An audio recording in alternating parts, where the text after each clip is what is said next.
You are listening to the one and only Visionaries Wrestling Network, envisioning excellence and providing your perfect podcast experience.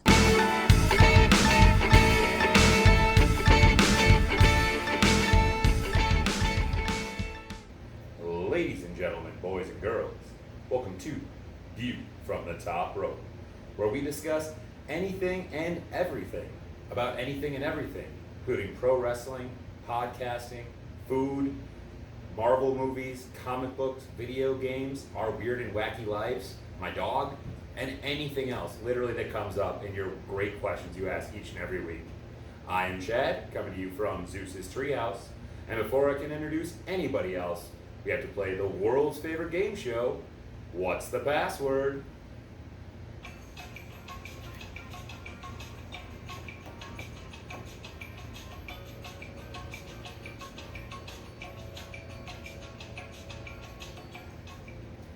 And I will give just a quick introduction to our contestant this week, Diesel. Do you know Zeus's password?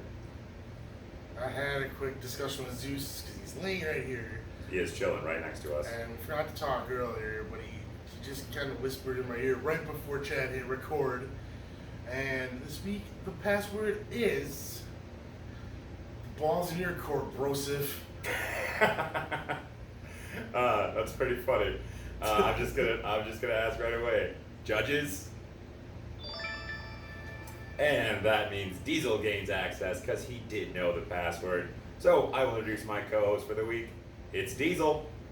Hello, everybody in High Fly Land. Hello, Chad. Hello, Diesel. That leads us right to our first segment, which is, how's your week been, buddy? My week has been peachy keen. Getting weirder and weirder every week, man. Yes, I am. Nice 4th of July binge watch Stranger Things Season 3. It was good. It was a good watch. I liked it a lot. No spoilers though, not from this guy. Still haven't watched Season 2 yet. It's a good one. Both Season 2 and 3 are really good. What else did I do this week? I watched a couple movies. I watched Bad Times at El Royale. Watched Rampage. That was good for what it was. It was aces. I enjoyed that one. I liked The Rock. A lot. I love the video game stuff. Yeah, the video game was fun too. I liked it a lot. I saw some fireworks on Sunday night. And I'm sure everyone's wondering why I'm wearing this headband. But that's because I got it from our new graphic designer as a gift. Yes, to semblance that she is our graphic designer. Yes. Anything else for your week, Diesel? I watched it's an anniversary. Oh, how was that? It was a weird show. It felt differently than other Impact pay-per-views from the last year and a half. It's a weird one, but it was enjoyable. I'm not saying it wasn't enjoyable, but it was just weird. It had this weird feel about it, but I don't even know. I have not caught up on Slammiversary yet because my week has been great as well since we last saw each other. The day the podcast released, I was already on the road up north to my buddy Klanger's cabin.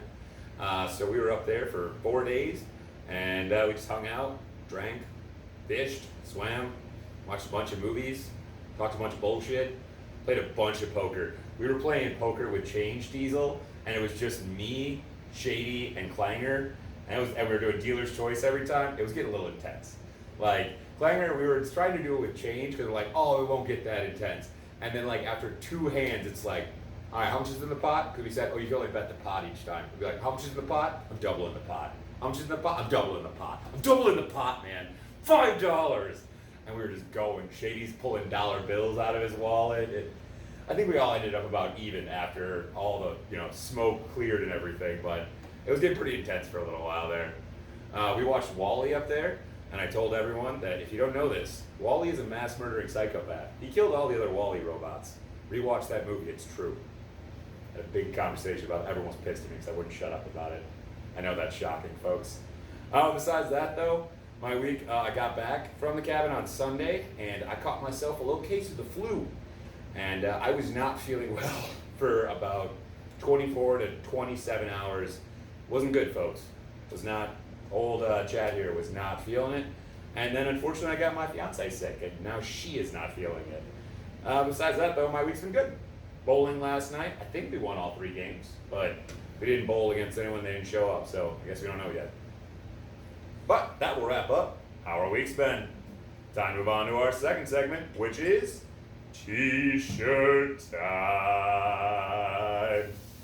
What you rocking this week, buddy? Wearing my John Cena "You Can't Stop Me" shirt because I'm feeling invincible right now. You can't stop me. You can't see me either. I remember when you bought that shirt, like you literally saw it for the one time, like I'm buying that right now. You did. The only time he ever wore it too. He had me sold the one time. It was. I love this shirt. This is the best shirt he put out. I don't care what anyone says. That's a good shirt. I do enjoy that one. If I owned a John Cena shirt, it would definitely be that one. Or the lime green one, because I like lime green. This week, I'm rocking my Chris Brooks Sinceros, or I can't ever read it upside down because it's in all kinds of crazy print and I always forget. But I'm wearing this shirt today because you ever get those weird thoughts in your brain where you just kind of think about something randomly?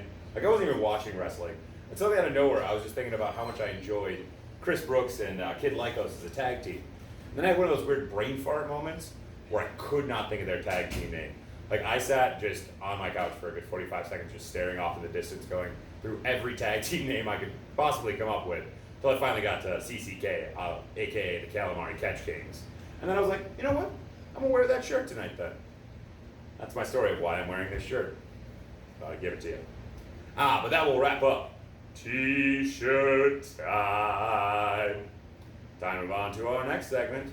This is where you get all the happenings and goings-on for all of your favorite podcasts that cover everything from professional wrestling to podcasting itself to just hanging out with your friends to UFC and everything in between. It's time for Visionaries Wrestling Network News.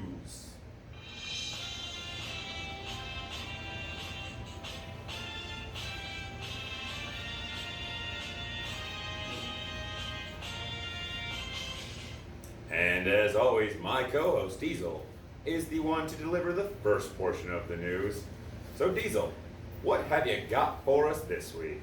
I'm working on it. Work a little faster, man. You just shut your pie hole. Aw, I'm just kidding, buddy. You go at your own speed. Okay, I'm ready. Magnificent Matt Willis at the Man Attack UK. Due to Matt getting into a mess with his calendar, the Man Attack prediction show for Extreme Rules was recorded before all the matches were announced. And therefore, only 6 matches have been predicted on the show with Matt and Conrad, which I'm being informed that it's not Conrad Thompson. Oh, it's not? I thought it was for like at least a year, but anyone told me any sooner. I made an ass out of myself last week on the podcast. Okay, well, as a result, those 6 matches will be the only ones that are eligible for scoring for the show, meaning there will be a guaranteed winner of this week's Mad Attack. Listen in this Friday to hear who chose what. Nice. Okay, the gaming podcast with Matt and Alex drops Saturday, with Alex finally able to wax lyrically about his favorite game of all time, The Witcher 3 Wild Hunt. All right, I'll take that. I'm not going to say anything sassy. Witcher 3 is a great game. Good choice. As well as the boys rounding up their games they've been playing this week. I would beat you at Gwent, though, I need you to know. Just throwing that out there. Also, remember to check out Chris Talks Games from last week, which dropped a little late this past week as he continued. Sorry about that. Yeah, I was about to say maybe a quick sidebar apology for the VWN going offline for a few days. Holiday weekend, and it just, I don't know what happened. I was on vacation. You all knew I was on vacation. Chad shouldn't take vacation because this is what happens. So next time, yeah, don't count on me. Hey, I apologize. It happened. Holiday weekend. I wasn't even home all weekend, so what are you gonna do? I was on a mini vacation myself. But anyways, let's start over. Also, remember to check out Chris Talks Game from last week, which dropped a little late this past week, as he continues his Let's Talk Sonic series. And Chris's answer to the question, which came first, Supersonic or Sonic Sand? Super Saiyan. All right. I know what came Supersonic first. or Super Saiyan? I know which came first. Without Googling, was Supersonic. That's not true. He did it without Googling shit. Though. That's not true though. The manga had it in 1992. He has Googled it since and 91. knows if you go by the manga, then Saiyan came first. Once again, I don't get this news beforehand. I just Matt knows me. Good job. Okay. It's funny. The things are all over the place right here. I'm trying to figure out which I'm supposed to say and which I'm not. Man, Diesel had himself one heck of a holiday weekend. Can't even get the news out anymore. Finally, What You Talking About, Willis returns this Sunday as the perfect pre-Extreme Rules listen, with Matt and James getting gate crashed by Chris again briefly as they discuss all manner of subjects, some of which come from fellow members of the VWN. Suggest subjects by DMing the brothers at Willis Boys Talk. That's boys with a Z. Boys! Moving on to Motivated and Confident Bags. You can follow him on Twitter at DashKirkby. 5 rounds. UFC returns to Sacramento for Fight Night 155, where Jermaine De Rendemay faces Invested Aspen Lad. Mags and Carlos will hit you One more with their time, I thoughts would like on you to the hear that event. second there. Jermaine De Rendemay Okay. faces Invested Aspen Lad. It sounds like you're saying invested Aspen lad, as in a lad who's from Aspen who's invested in something. That's what it says right there. I know what it says. Invested Aspen Lad. I got it. While we watch, BLK Lions Airspace host and wrestling Twitter stalwart Zachary Shiloh sat down with Megs to talk about his journey in the wacky world of pro graps. Awesome. Zachary Shiloh is a good guy and a friend of the podcast. True facts. True facts. Which everyone knows because they have to listen and he has questions every week we talk about him. He's a good guy. These are also facts. We also have a new podcast to be added to the Visionaries Wrestling Network. Whoop whoop. And this podcast is Banned from Ringside, and they will be premiering their first episode on the Visionaries Wrestling Network on Friday, July 19th. So be sure to listen. So a week from this coming Friday. So yeah, so not this Friday, but the Friday after. So we should have news on them next week. So you know what you're going to be hearing. Get excited for that, folks. Anything else from your portion right now, Diesel? Not right now. Maybe later. Time for my portion of the news. I'll kick it off with the MGB Wrestling Podcast. MGB released their review of Bordertown Pro Wrestling with added bird sounds, came out on Monday. And the second part of the Canadian road trip, the review of Alpha One Wrestling with the Ethan Page. Wait, did I go too far? No? Will be coming out next Monday. I feel like that's old news though. Didn't they already release the Ethan Page interview? Maybe. Alright, I'm sorry, I'm confused right there. Good Cop, Bad Cop, though, Wrestling Podcast. Episode 48 will feature Good Cop Matt and Bad Cop Graham looking at the good and bad from Raw, SmackDown, and in the lead up to Extreme Rules. I got nothing from Caden Uncaged. The man is just wrestling everywhere right now.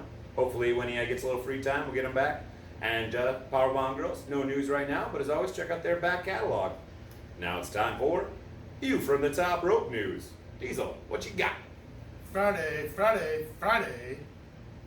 July 12th, which is this coming Friday, Chad and I will be heading to Milwaukee, Wisconsin, Turner Hall Ballroom, right across from the Pfizer Forum. We're going to see AAW. That's going to be a great show. I am super pumped about it. The Milwaukee Turner Ballroom is one of the coolest venues. I truly believe that. It's just so awesome in there. Very excited. Beforehand, we're hitting up the Milwaukee Brat House. Which I am also very excited about. Hopefully they have back the Brat Patty Reuben sandwich. Oh, that'd be amazing. If they don't, I'll forgive them still, but man, it'd be great if it was back. I can't wait. Excited. Delicious. Next show we're going to is on July 28th at the world famous La Pica Lounge, also in Milwaukee, Wisconsin. This show is ICW Milwaukee's R-rated Freedom, the American Way. He finally looked it up, folks. Give him a little round of applause. I think that's what it's called. Oh man, if you made me give you a preemptive round of applause without doing it right, I'd be very upset. Just go with yes, because it erased on my phone, so. Man, you're batting 1,000, Diesel. I know it's R-rated Freedom. Any other shows you want to plug right now? Frozen Thunder Wrestling, make sure you check out their Facebook. I think they have a show on the 14th, I want to say. It's this coming Sunday. I will not be able to attend. As I said, we're going to AEW on Friday. And then on Sunday, I do believe I have a wedding planning meeting or something. So I'm busy on Sunday, unfortunately. Besides that, for View from the Top Rope News, sorry there was no video episode for last week. That was my fault, actually. My phone decided to crap out, aka our camera, and it just didn't record properly. So we had a little buggy issue, so couldn't do a video last week. Video will be back this week, so make sure you're subscribed to our YouTube. It's okay, Chad, we're all not perfect. Nah, there you go. Our YouTube, just search View from the Top Rope. You can find all the great episodes we already have up there. Our old challenge videos, which are quite funny to watch if you haven't seen those. Plus our interview with Silas Young, Q&A, live with the fans. That's really good. Really, really good. Anything else for View from the Top Rope? Not at the moment that I can recall. Do you got anything else? I don't, but there is some things coming. Some definite things. And I know I've said that before, folks, but now the gears are grinding. You know, sometimes things are slow in the podcast world. Yeah, we got our graphic designer. We finally picked it out. Yeah. Took us some, picking and choosing. But got it for a good price, too. We did. We did. But that will wrap up Visionaries Wrestling Network news. Make sure you are following Visionaries Wrestling Network on Twitter, and that is at VizWrestleNet. If you'd like to be added to the Visionaries Wrestling Network, you can just hit us up on Gmail, and that is visionarieswrestlingnetwork@gmail.com. And you can listen to all of the amazing podcasts on the Visionaries Wrestling Network, wherever podcasts are found, including, I just had a major brain fart, iHeartRadio, Spotify, Google Play, Apple Podcasts, Stitcher, Podknife, Potable, so many others. I mean, just type in Visionaries Wrestling Network in your Google machine. You will find everywhere. Your favorite podcast platform, you can find it on there, I promise. But it's time for us to move along into our next segment. And this is everyone's favorite segment, because this is where we answer all of your amazing questions. And Diesel sings a great song, you all love the song, and we just get to bullshit about things. But let me say those magical words so we can just roll right into it. They are, boys, hit the music. Questions, questions, questions. We answer all your questions. Questions, questions, questions by High Flyers. We answer all your questions. Your questions, questions, questions. Questions, questions, questions by High Flyers. As the song just told you, it's time for the Mystery Brainbuster of the Week. And before we even start the Mystery Brainbuster, I want to throw something out here real quick, folks. So this week on Tuesday, when I put out the second tweet asking for questions, I put it in song form. And the song's pretty easy to figure out what the tune is supposed to be to. I just changed a couple words. It's just Time Is On Your Side. But I'm going to offer next week, you can ask 5 questions next week. If you're the first one to figure out what movie I am thinking of with that song in it. And it's one of my favorite scenes of all time, and I'm not going to give you any clues. Just know the song is Time Is On My Side, and I just love this scene. And if you can figure it out, you can ask 5 questions next week. Just because, why the hell not? We run the show, we do what we want. All right. We pay the bills around here. We pay the bills, we keep the lights on, we do what we want. All right, but let's just kick off the Mystery Brainbuster. And as I've said before, when I run the show, we kick it off with new high flyers. So this week we do have a new high flyer, and they are Flix X-Rayed. And they're at Flix X-Rayed. And that is FLICKS-XRAYED. Welcome, new high flyer. Check out their cool podcast. First question from them is, if you could punch anyone in the face as hard as you could, who would it be? Right now, Dolph Ziggler. Oh, good old Ziggle Piggle Pudding Pants. I don't like him right now. Never hated him before, but right now I'm kind of on the verge. Yeah, I'm not a big fan of Ziggle Piggle Pudding Pants. I never have. I mean, I used to like them a little bit, like way back. Way when the Money in the Bank briefcase, that was cool. But even when he defeated the Authority and was like the crowning, face right then, even then I was already sick of him. So I'm not going to use my one punch in the face though on him. I feel it's kind of wasteful. If I could punch one person in the face, who would I punch? I would punch Michael Bay. I would punch Michael Bay right in his stupid face. God, I hate so many dumb movies that he has put out. I could also put Vince Russo, like it'd be a toss-up between Vince Russo or Michael Bay. One of the two, just pop, right in the face. That'd be definitely my choices right there. Just punch Michael Bay in the face with Vince Russo sitting behind him so that he gets Yeah, the headbutt style, it's just like, one bullet, one bullet, two heads. But it's a punch, because I'm not going to kill anyone, I'm just punching them. So there we go, that's how I'm going to set it up. Punching both of them. But Michael Bay was my first thought, because I really hate Michael Bay. All right, second question is, who are the 5 actors on your celebrity cheat list? Ooh. Right. What do you mean? Like, with your significant other, if these celebrities were around and they were willing to sleep with you, who would your 5 be? Mila Kunis. Yeah. Kind of grew up with Mila Kunis. She was about our age when that 70s show was on. She's still hot though. I didn't say I didn't say anything. Just made a reference. It's a weird question. Becky Lynch. Yeah. I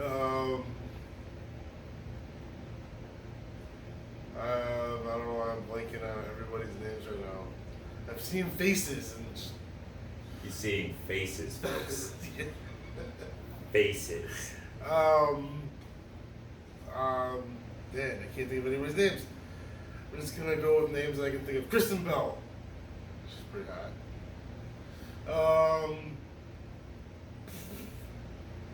You got 2 more. Let's go with a cougar.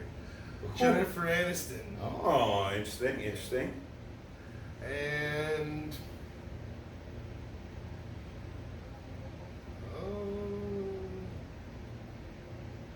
Anna Kendrick. All right. Mixed bag. Mixed bag. Mixed bag. All right. So if I'm gonna go through this, I think I guess I have to go with like my childhood crushes, because like that's what I really think of. Like nowadays, I don't really think about this like at all. So my number 1 as a kid was definitely Pamela Anderson. I'm sorry, I grew up at the time of Baywatch and everything. Like Pamela Anderson was definitely my number 1 way back in the day. And I mean, she still looks pretty good today. I mean, she's probably what, 50 something, maybe 60? 50 something, yeah. 50 something, maybe close to 60. I don't know. She was married to Kid Rock for a minute. She was married to Kid Rock for a minute. That is 100% true. Number 2 would have been my first real crush from a James Bond movie, which was, what's her name now? Just kidding. I just lost it.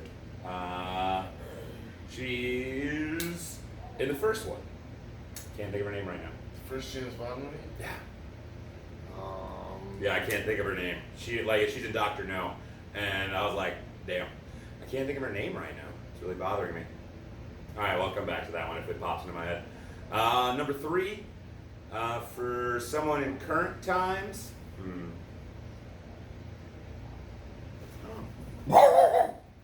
Zeus, do you know? Do you know where to go? Do you know the way? This question isn't easy. 5 is too hard. I know. It's usually like 2. Like 5 is way too hard.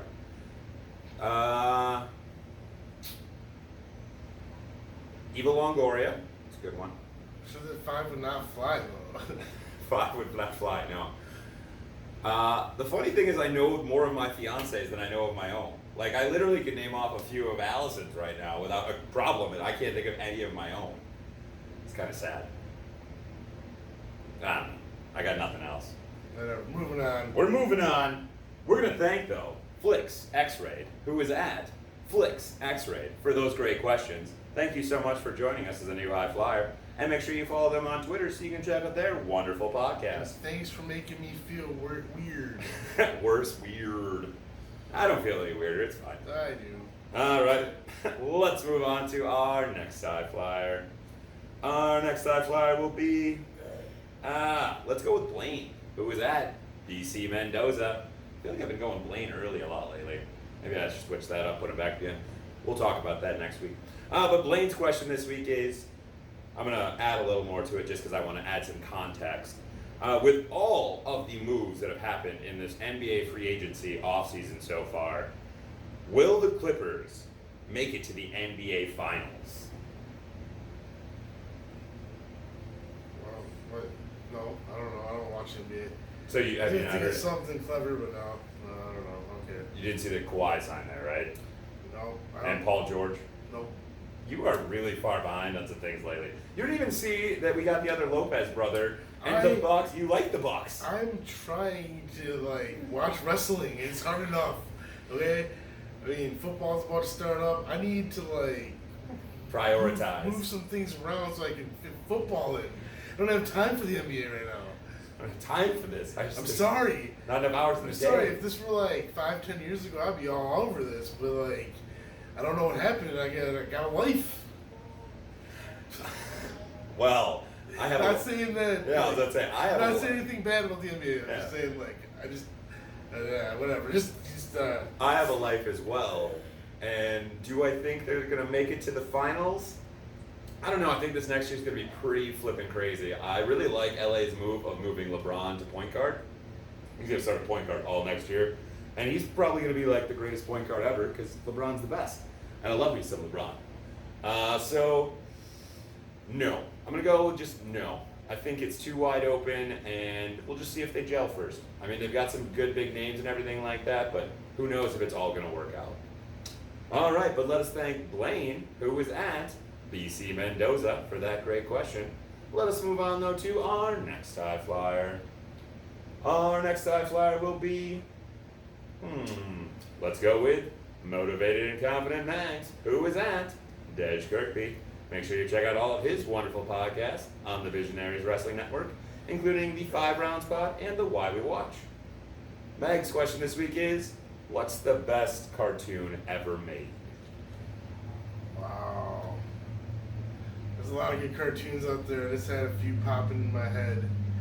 And the first one, it's not the best cartoon ever made, but the first cartoon that popped in my head, weirdly, was Bobby's World. Okay, I don't know, that was one of the first I did love cartoons. Bobby's World. It was a fun cartoon. One of the first cartoons I remember watching as a kid. I liked that cartoon. Another one as a kid that I really, really enjoyed was Rugrats. No, I was going to sing the Doug theme song right there. That was a good one, too. It was. Oh, man, there's so many good cartoons out Dude, there. we grew up in the golden age of cartoons. It was the best time to be a kid when we grew up. So hard to pick. Oh, I know what my answer is. Zeus. Calm down, bro. Cartoon Network just became a thing when we were a kid, and I don't know. There's too many for me to pick, and I just can't do it. There's one answer and one answer alone. And the reason I think this is the best answer is because it's one of the only cartoon shows that I can really remember being a primetime slotted cartoon. I remember watching this cartoon on network television in a primetime slot. And it is Batman the Animated Series. I mean, the storylines that they told in that show are not only some of the best depictions of Batman as a whole, and Bruce Wayne as a whole, and some of the villains, but they are just great stories overall. And I mean, they were nominated for flipping Oscars and that kind of stuff. Or is it Emmys for TV shows? Oscars is movies. Yep, Oscars is movies. Wow, that was a dumb move by me right there. That happens. It does. But I remember watching that in the primetime TV slots. It was on at 7 o'clock. When a new episode would debut, 7 o'clock on Fox. It's time to watch some Batman animated TV. Everyone was down. So it is the best. Plus, I mean, you had Mark Hamill as the Joker, Kevin Conroy as Batman, 2 of the greatest voice actors of all time. I mean, Batman animated series. And plus it went on for 8 seasons. It's great. It's great. Watch it. If you haven't watched it, I think it's on Amazon Prime. And if it isn't, buy it. It's worth it. Buy it. That's a ringing endorsement from Chad right there. All right, but let us thank Motivated and Confident Max, who was at Dej Kirkby, for that great question. As I said, make sure you give him a follow on Twitter and check out his podcast. Let us move on to our next high flyer. Our next high flyer will be, let's go with, we're going to go with Chico Six Toes, who was at Chico Six Toes. Welcome back, Chico. Chico's first question is, will you guys be at AAW this Friday at the Milwaukee Turner Ballroom? You bet your noggin. You almost swore right there. I don't know why you censored yourself. You can say ass. I don't know. We're allowed to say ass. Ass. There you go. Yes, we will definitely be there, front row. Super excited about this show. It's our first time at an AAW show. It's their first time in Wisconsin. It is. Destination Milwaukee. I know front row sold out, but I know there's still general admission tickets at least available. Last I saw earlier today were you better hurry and get them if you want them because they're like almost gone. So get on it if you haven't already. So by the time we release this podcast, they could be already sold out. I hope not for you. I hope you get a chance to go if you're in the area. But we will definitely be there front row and cannot wait. Cannot wait.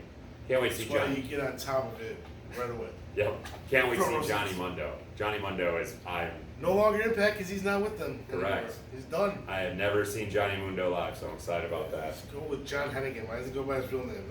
That's a good wrestling name. I kind of like Johnny Mundo the best. All right, let's You move don't on. like John Morrison? Yeah, because I don't really like the Doors that much. I don't dislike the I'm Doors, just but saying you don't like the name like John Morrison it's fine. for a wrestling name. I like Johnny Mundo the best. I don't know. Yeah, What's wrong with that? That's fine. I'm just saying. All right. Let's move on to our second question from Chico, which is, how can Milwaukee/Wisconsin cultivate a better indie scene than we currently have? Well, that'd be pretty tough to do since there's probably about like 6 promotions running out of Milwaukee right now, and they're all flaming. Yeah. I think the bigger thing with growing the scene in Wisconsin is actually getting other cities involved. The fact that there's not a promotion in Madison is crazy. I mean, it's the second most populous city in the whole state, and we don't have a wrestling promotion that is based here at all. And we had one wrestling show here in the past 2 years? Not an independent show. At least we don't even know. Yeah. So we've been going to independent shows more than 2 years, so it's only been 1 since we've been going. So yeah, it's just bonkers to me. I mean, I don't know if the venues are too expensive or what, but yeah, we gotta get a promotion here in Madison. So if you're listening, people, get on it. We'll help you out. I know some people, maybe. I don't know. I might. that's a ringing endorsement from Chad right there. That's another ringing endorsement from Chad. Let us thank Chico Six Toes for both of those great questions. Make sure you give him a follow on Twitter, and once again, he is at Chico Six Toes. Let's move on to our next high flyer. Our next high flyer will be Mike, who is at Real Wintry. And Mike's question is, with El Patron and Chavo starting a new league in Mexico, do you think a mid-card lucha would leave AEW and join that new league, like a Luchasaurus or someone along those lines? I don't know. I think that AEW, sorry, just for talking about AEW. I know, it's really hard to switch between the two. AEW, I think with it being more mainstream and you have more eyes on it, I don't think a guy like Luchasaurus, who is going to be a huge star here in America, would want to go back to Mexico. I don't even know if he's really from Mexico. Where's the mask? Yeah. But, yeah, I don't know if he'd want to wrestle over there when he's probably going to be a huge star here. Maybe in the future go back and try to shine a light on that promotion someday. I don't know. But I don't know. I think it's going to be hard for them to take the guys from AEW because it's such a new product and it's like that's what everyone's talking about right now, and I don't know. So the way I think about it is I like where you're coming from, where yeah, you're right, that it's definitely more mainstream there, or here, and everything for AEW. But wrestlers are treated so differently down in Mexico, and he would be a freaking god down there, and he could possibly be one of the cornerstones of, the start. If we're talking Luchasaurus here, that's what I'm just thinking of only right now. Like, he could be like a cornerstone of the promotion and really build it around him and let him fully come into himself. So, definitely it would be very difficult, I feel like, to, convince him to come away from AEW, but I think it could be done. I think it would take a very strong pitch, if you will, though. Like he ain't leaving just if you have mid-carder over here in the, down in that promotion. I wouldn't want to work with Alberto Al Patron though. Yeah, I'm not a real big fan of his either. So, and Chavo's a cool dude, it seems though. Yeah, I like Chavo. Yeah, I mean we don't know him personally at all, so they both could be dicks for all we know. Or they both could be the nicest guys on the planet. I don't know. But yeah, so I think he would leave for the right offer, but only the right offer. All right, well, let us thank Mike, who was at Real Wintry, for that great question. Let us move on though to our next high flyer. Our next high flyer is, hold on, let me gear. We're going with Tom, our Hawaiian shirt wearing friend, who we hope to see at AAW this weekend. All right, we got our first question from Tom. He first of all says, thanks for asking us questions last week. Not a problem, buddy.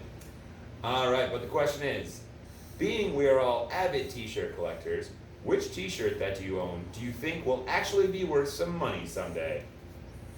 Oh, none of mine will be worth any money after I've worn them out. There's no way.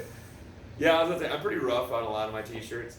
For ones that could be worth some money, I mean, there are the ones that are from the pro wrestling that's crate. what I was going to say, because they're exclusively for those crates and they don't come out ever again. Yeah, they're very limited releases, so there's only so many of them out there in existence. So maybe like 30 years down the line, like the Elite one or something, or maybe, who knows? Maybe like the Roddy Piper or the Dusty one or any of those that like show like a legend that, recently passed, in multiple years people are trying to, collect all the memorabilia from them.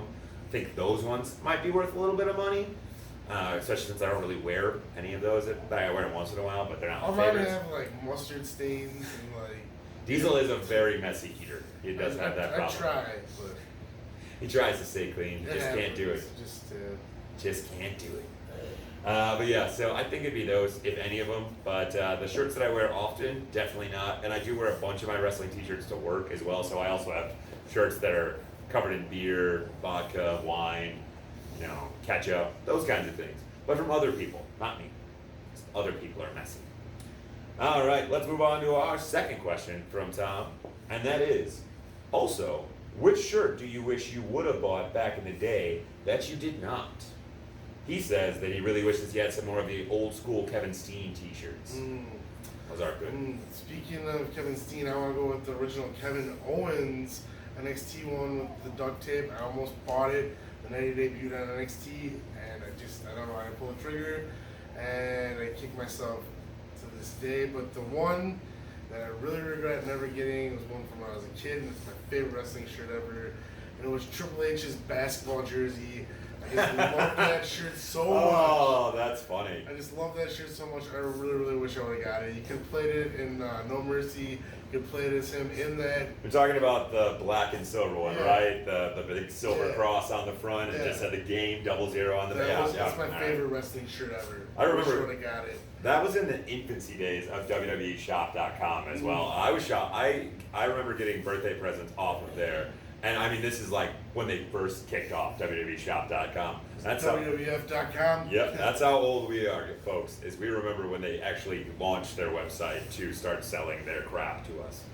Man, I got some good t-shirts back in the day. I had that really sweet long sleeve lime green Hardy Boys one with a giant like blue Hardy Boys symbol in the middle. Yep. And I got the free choker necklace with it, but my neck was too fat, so I couldn't wear it. I was really sad about that. I wore John Cena choker on this podcast one time. He did. It was so tight that I thought his head was going to pop. But the shirt that I really wish that I would have bought that I never did, man, so it's actually back to the crates again, because there was, like, I have been a subscriber to the PW crate now for going on, a year and a half, at least. Yeah, maybe 2. Maybe. It's been a while. I mean, I got a free subscription from my brother, and I just kept going after that. But I missed one, and it was the tag teams crate.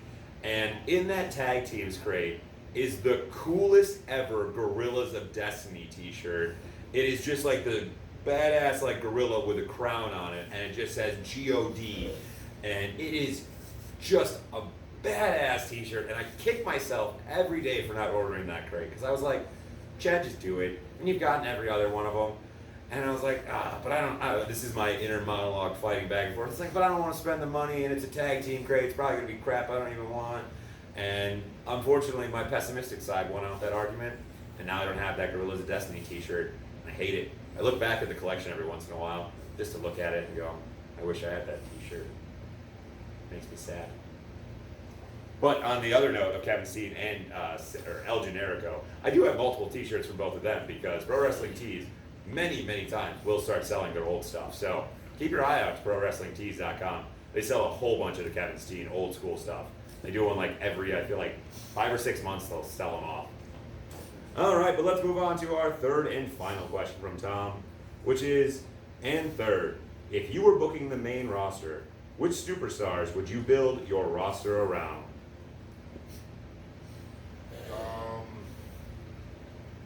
I mean, definitely, we just talked about Kevin Owens.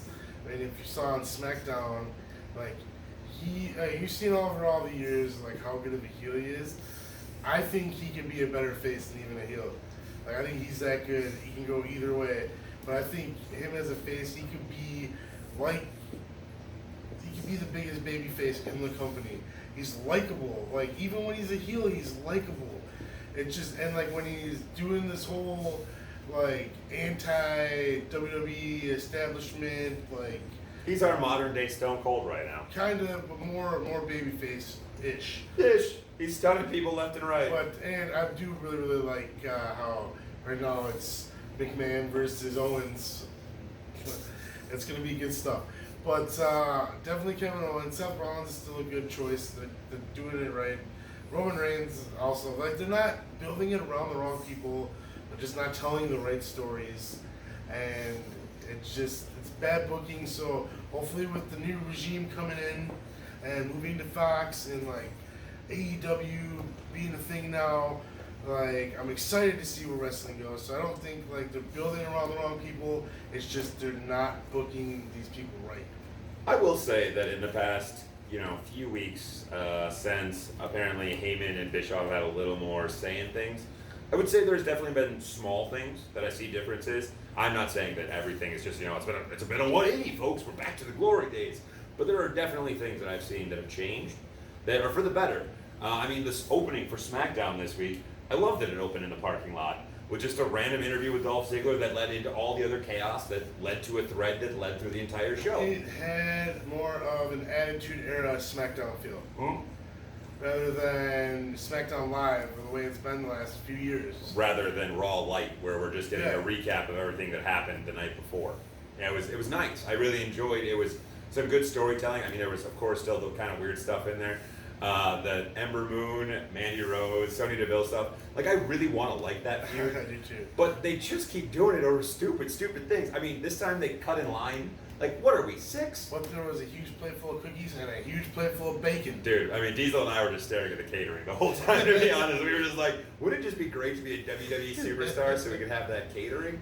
We literally had that conversation. Yep, we sure did. We weren't even like, ooh, it'd be great to be a wrestler. We were like, ooh, it'd be great to be a wrestler so we could have that catering. Ooh, that delicious catering. Oh, speaking of food and wrestling, notice that it was they brought back the Bootios. Yeah, they did bring back the Bootios on SmackDown. But sidebar. Yeah, that was the sidebar. Back to the question. For who I would build my roster around, the main roster around right now, so you're going to put, I assume, Kevin Owens for SmackDown. Oh, yeah. Alright. So then I guess I will build Raw. And who am I going to build on Raw? I'm going to do it around AJ Styles. I don't care that he's a little bit older. I feel that you can build it around him, have him and the club run the place for a while, and then turn it over eventually to someone else, a young star, maybe say, I don't know, a Buddy Murphy, if you will, or an Adam Cole, baby. Something like that, where he come and asserts his power. Zeus, why are you being such a butthead these past couple weeks? Could you just chill out, bro? Take a nap. Take a nap, man. All right, but let us thank Tom, our Hawaiian shirt-wearing friend, for all 3 of those great questions. Let us move on, though, to our next high flyer. See you Friday, buddy. Our next high flyer will be the 5 Rounds Pod. Who is that? 5 Rounds Pod. And once again, this is a fun one for Diesel. Diesel, you just want me to share this? I'm just gonna send it over to you real quick, and you get to read some more names after you did such a wonderful job last week.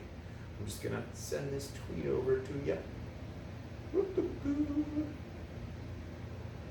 That way I don't have to hand you my phone. Da da da da da da.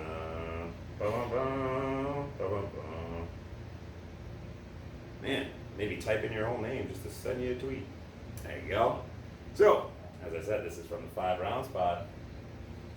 And Diesel has to read some more UFC names. One of my favorite things that has ever started to happen on this podcast. Okay, 4 more names for me to know. Pronouns. Israel Adesanya. P.S. You did a way better job with these names this week. I like these ones.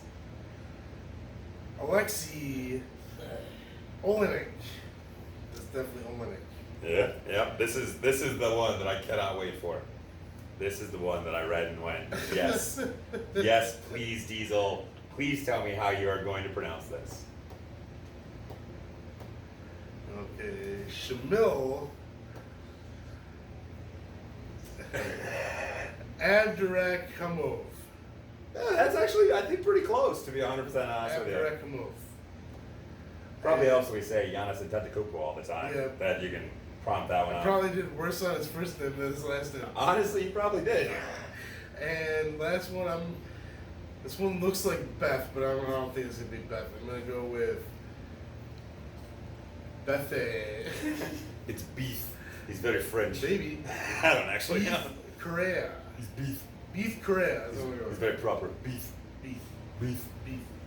All right. Once again, love this. I mean, just keep giving your names to read. I just enjoy It it is so much. actually pretty fun. If everyone else if you all hate it, then we'll stop doing it. But I think it's enjoyable. It is pretty fun.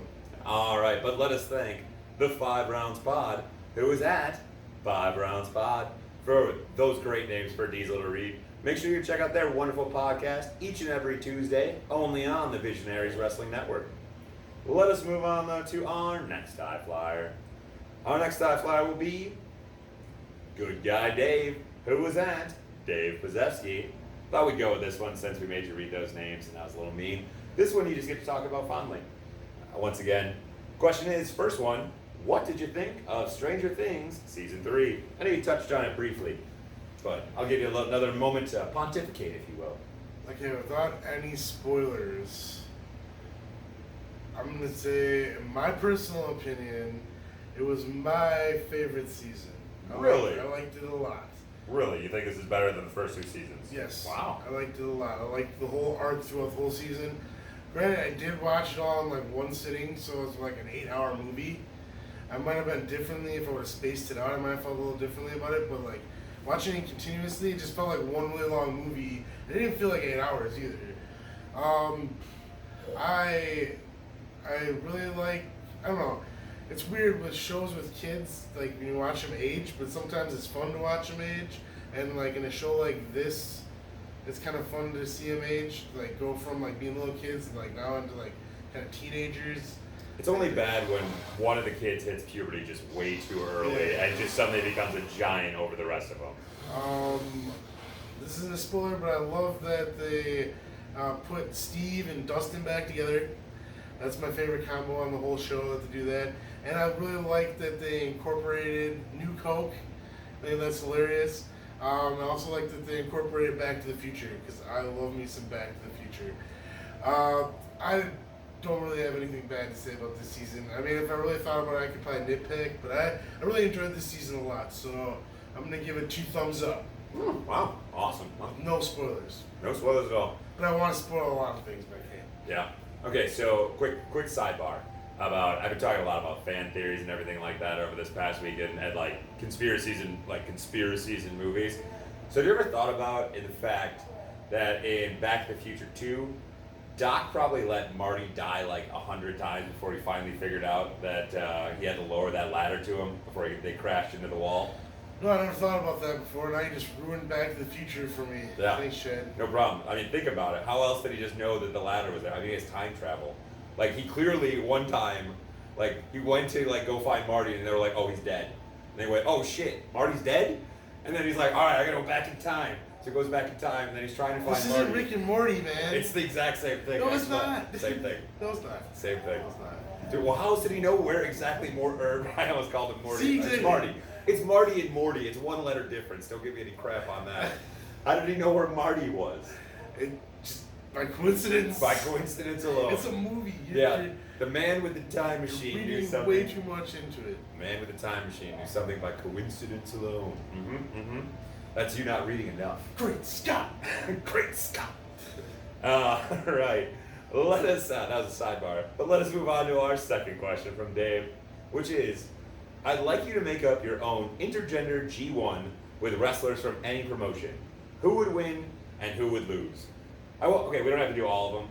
We'll just do quick blocks. You want to do I'll do A block, or you do an A block, I'll do a block, and then we can just go what our highlight matches would be, and then our winner. And then we can decide who would win between the two blocks. How about that? Okay, how many are we doing? Well, it's 10 in each block. Let's do 8.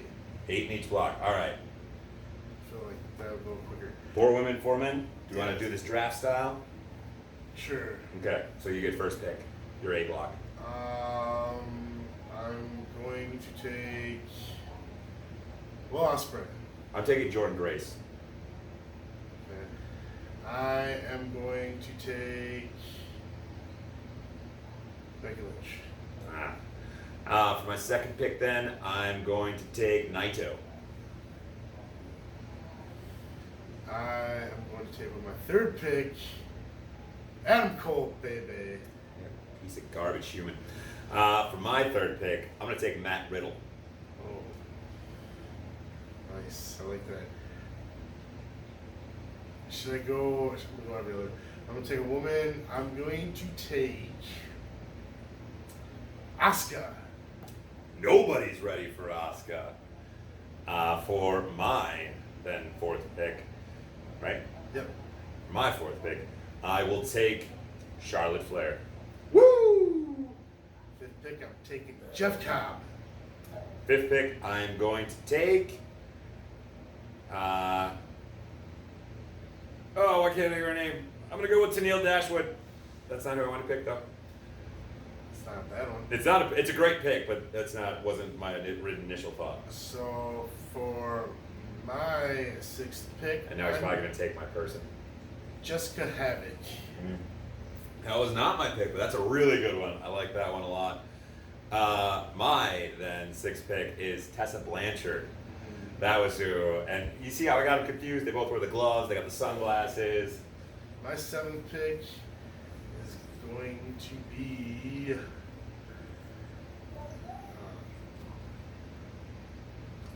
don't want to do another WWE person. But I keep on thinking WWE people. I want to be someone like too super obvious. Either I want to do someone fun. I'm gonna do Pac. Nice. A little Pac action right there. I like that. The bastard Pac. I like that. Then for my seventh pick, I will take. Screw it. I'll take his was supposed opponent. Supposed to be. I'll take. And for my final pick, I'm gonna take the Blasian baddie, him. Nice. For my final pick, I'm taking one of my favorite wrestlers on the planet right now. That is Zack Sabre Jr. I should have taken Shayna Baszler, but I didn't. Yeah, you could have. Too late. Too late. All right. So a couple. I want 2 highlight matches from your block, and then your winner. Highlight match. I think that Mia Yim and Will Ospreay would be a fun match. Nice. Yeah, There's that some would. flips. There would be some flippy And some stuff. power. There'd be some flippy shit in that for sure. And then trying to think who else did I pick. Becky Lynch versus Jeff Cobb. All right. Oh yeah, that'd be a good one. Well, who would win in both those matches? You probably Jeff can't. Cobb or Beats Becky Lynch. All right. Unfortunately, but it'd be a close one. And then what was that one I said? Dude, you just said it like 2 seconds ago. Mia Yim versus Will Ospreay.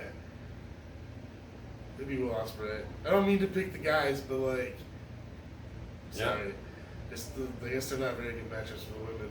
I can do my 2 matches first, and then we'll do both of our winners. If that's all right with you.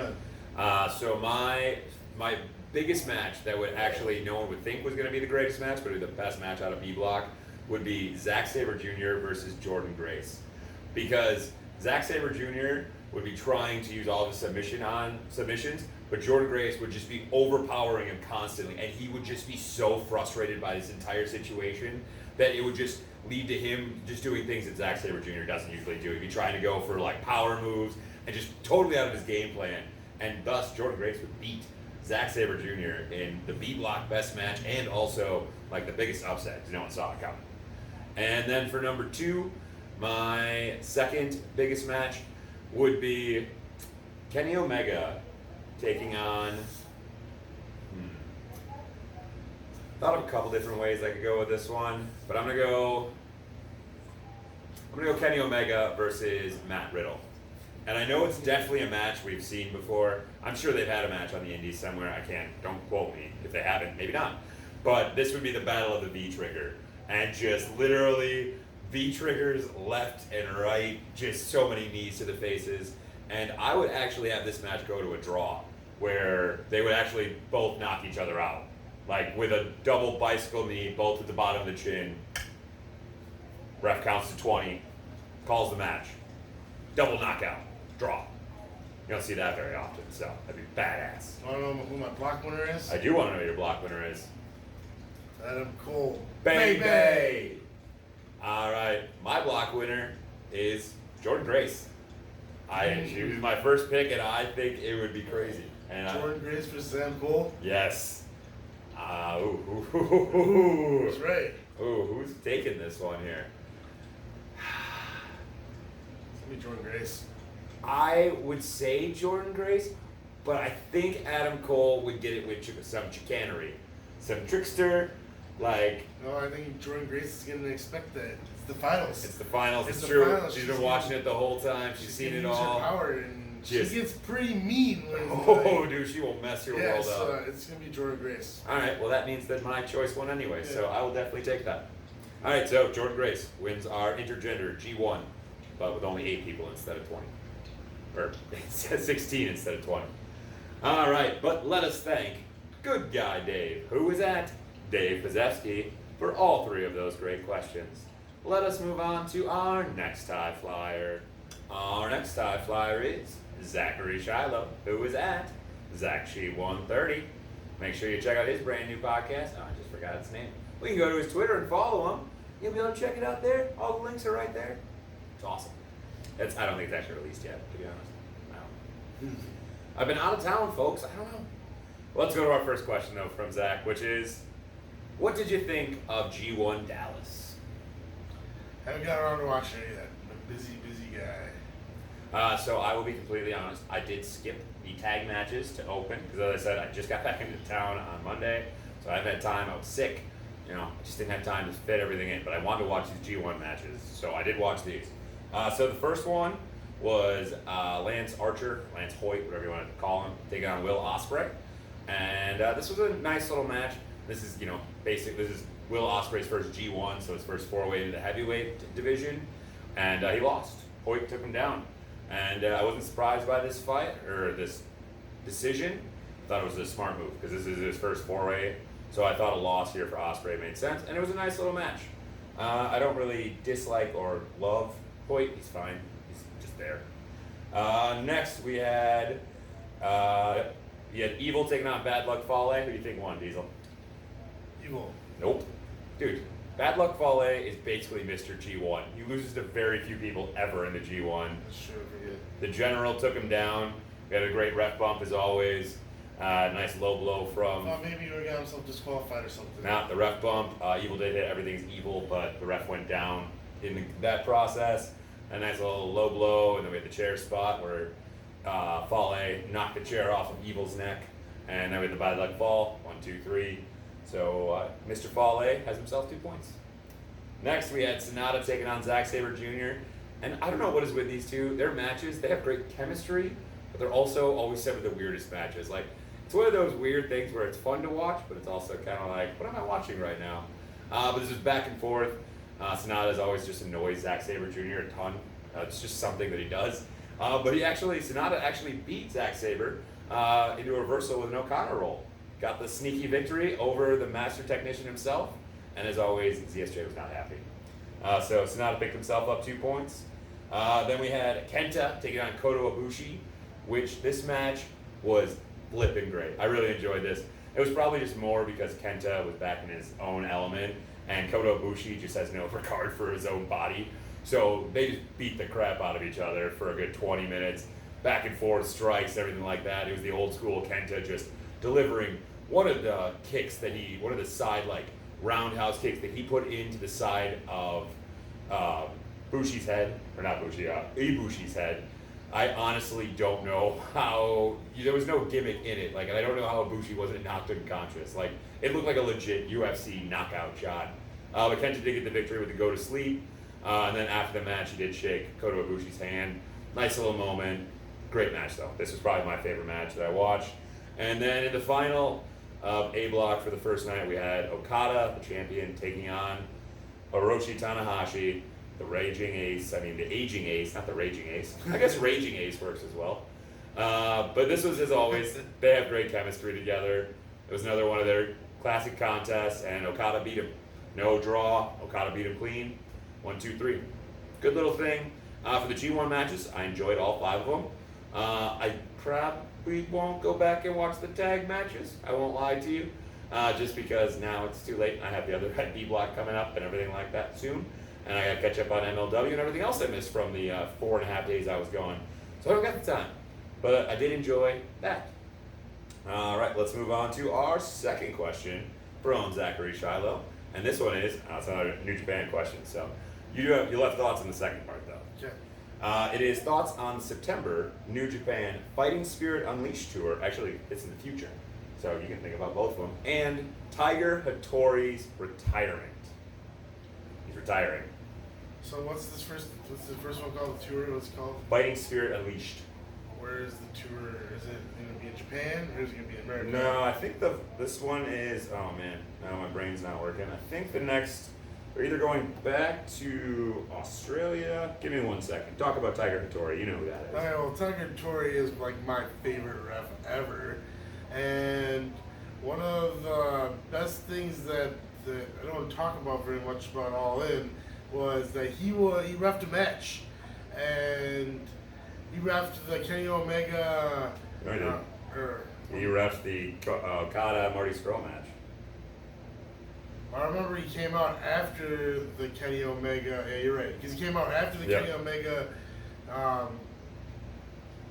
Pentagon Junior match, because I remember with the whole like confusion of like Jericho rolling in the ring in the Pentagon mask.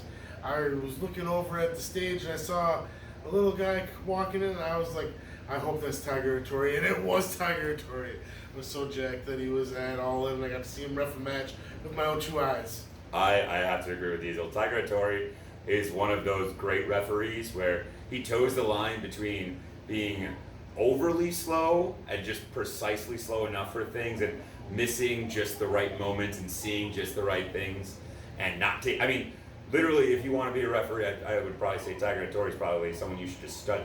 Just go watch all of his matches that he's ever reffed. I mean, the bumps he takes, the way he barks at the competitors in the ring, the times he doesn't bark at the competitors in the ring and just takes it. I mean, just so many great things.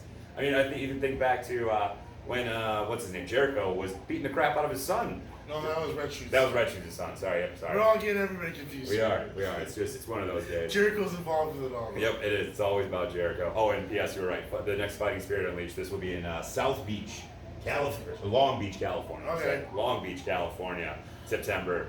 So them coming back to California, I wish they would travel further, east, but I know that those shows haven't sold the best. So I'm glad they're coming back to America, though, before a year's out, and they are still continuing with this expansion. That's really how I feel about that. I'm glad that they're not slowing down, even though there's now many more sharks in the water, if you will. Yeah. No, I agree with you. All right. Well, let us thank Zachary Shiloh, who was at ZachShee130 for both of those great questions. As I said, make sure you follow him on Twitter and check out his new podcast. Well, let us move on to our next high flyer. Our next high flyer will be James Willis, who is at _Davioli. Make sure you check out his podcast, What You Talking About, Willis, with his brother Matt, only on the Visionaries Wrestling Network. And we got a new one of those coming out pretty soon. On Saturday or Sunday, whatever day it's released. Fair enough. I think it's Sundays. It is Sundays usually. All right. The question though from James is, I'm currently on vacation in the Canary Islands. You lucky duck, you. So my question is, when is your next vacation and where will it be? TBD. No plans at all? No, I'm in talks.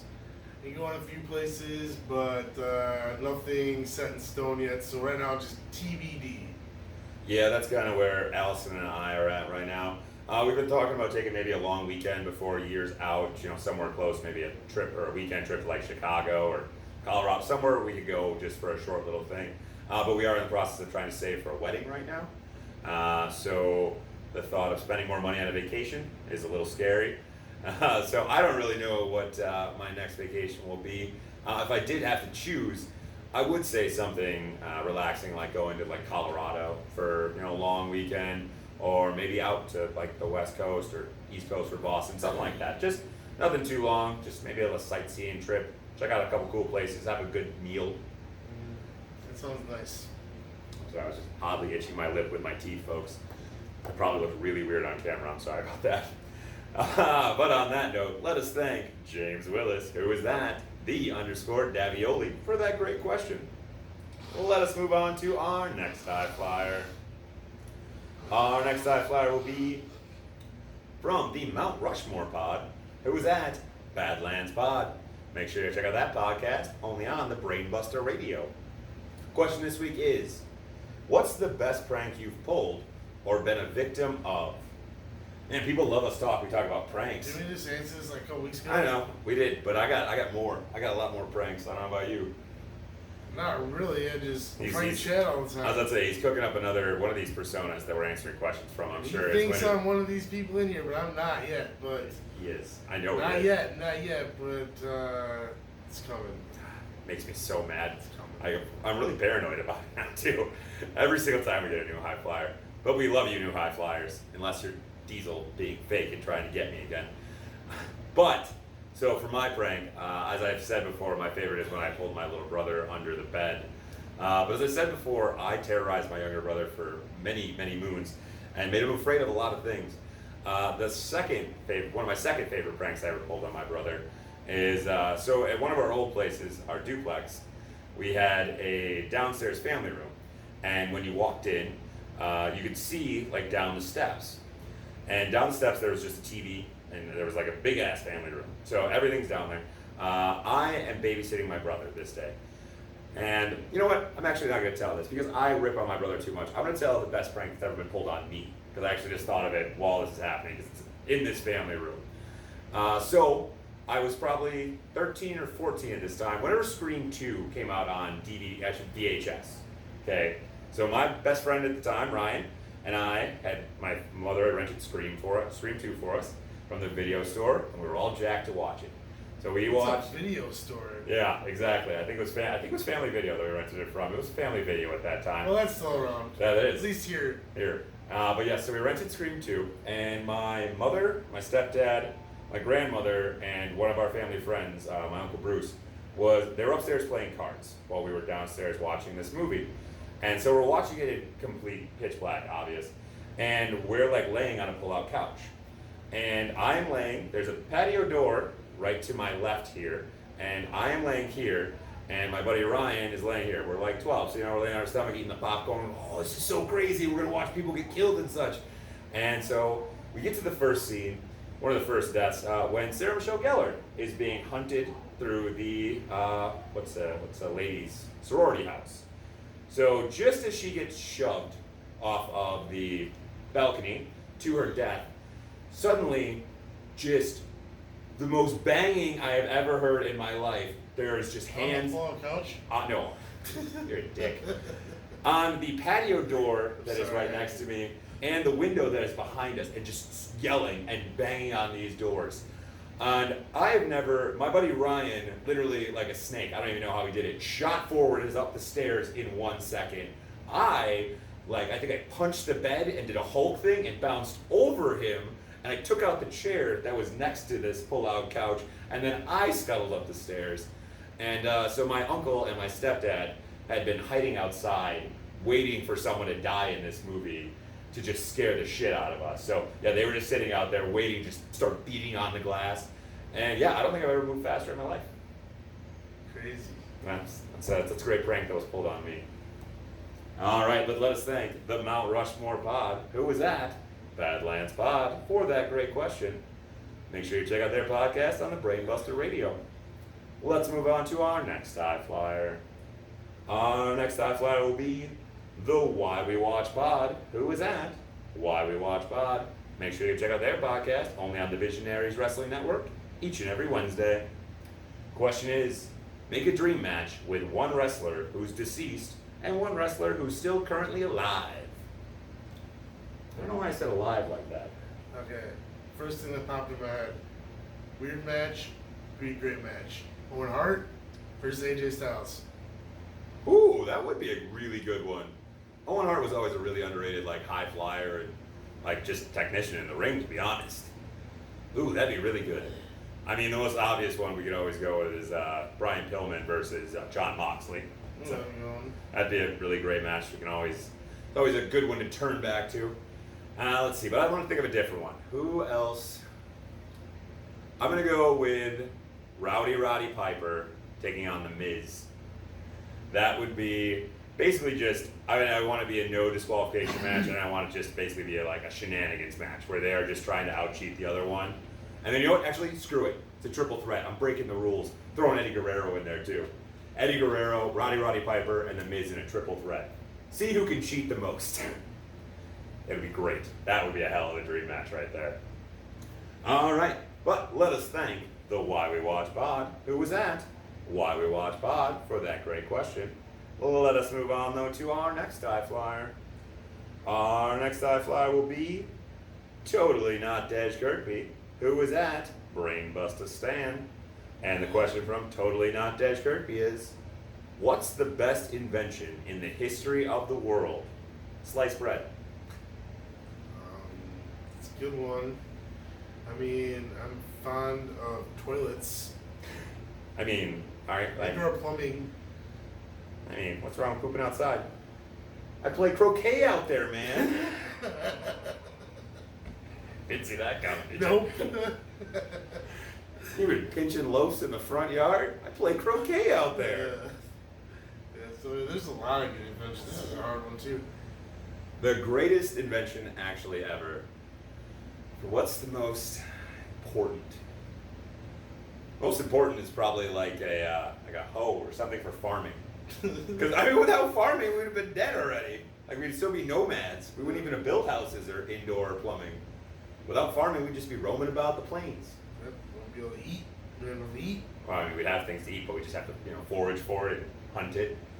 Instead, we just grow it, stick it in one place. It's easier that way. Pop into the grocery store, get myself a, pound of meat. Yep. Just a pound of meat. Just 1 pound. Just one. Not even a strip kind of meat, just meat. Yeah, just different. I just walk into the butcher and I go, I need a pound of meat. He goes, what kind of meat? And I go, meat. And I get it.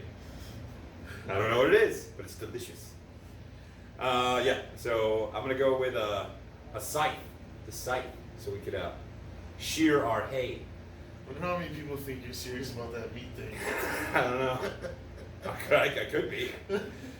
Alright, but let us thank Totally Not Dej Kirkby, who was at Brainbuster Stan, for that great question. Let us move on to our next high flyer. Our next high flyer will be, let's go with MGB Jackson, who was at MGB Jackson 5. And you can check him out on the MGB Wrestling Podcast sometimes, and sometimes on the Good Cop, Bad Cop Wrestling Podcast, only on the Visionaries Wrestling Network. Question this week is, after a couple of house shows, I get to go see my first live WWE pay-per-view Extreme Rules this weekend. So tell us about your first live pay-per-view. Well, we have the same one, actually. Yep. It's the only one we've been to together. Technically, we're going WWE. Yeah, we're going all WWE. in Yeah. counts too. Well, technically, when we saw Ring of Honor, that was a pay-per-view as well. By the definition of the word, yes, you're right. you would have had to pay to view it. You're technically correct. So, but our first one, well, then that'd be Ring of Honor. That doesn't count then. The first one was Fastlane. That was fun to watch. I couldn't think of it. Fastlane 2017.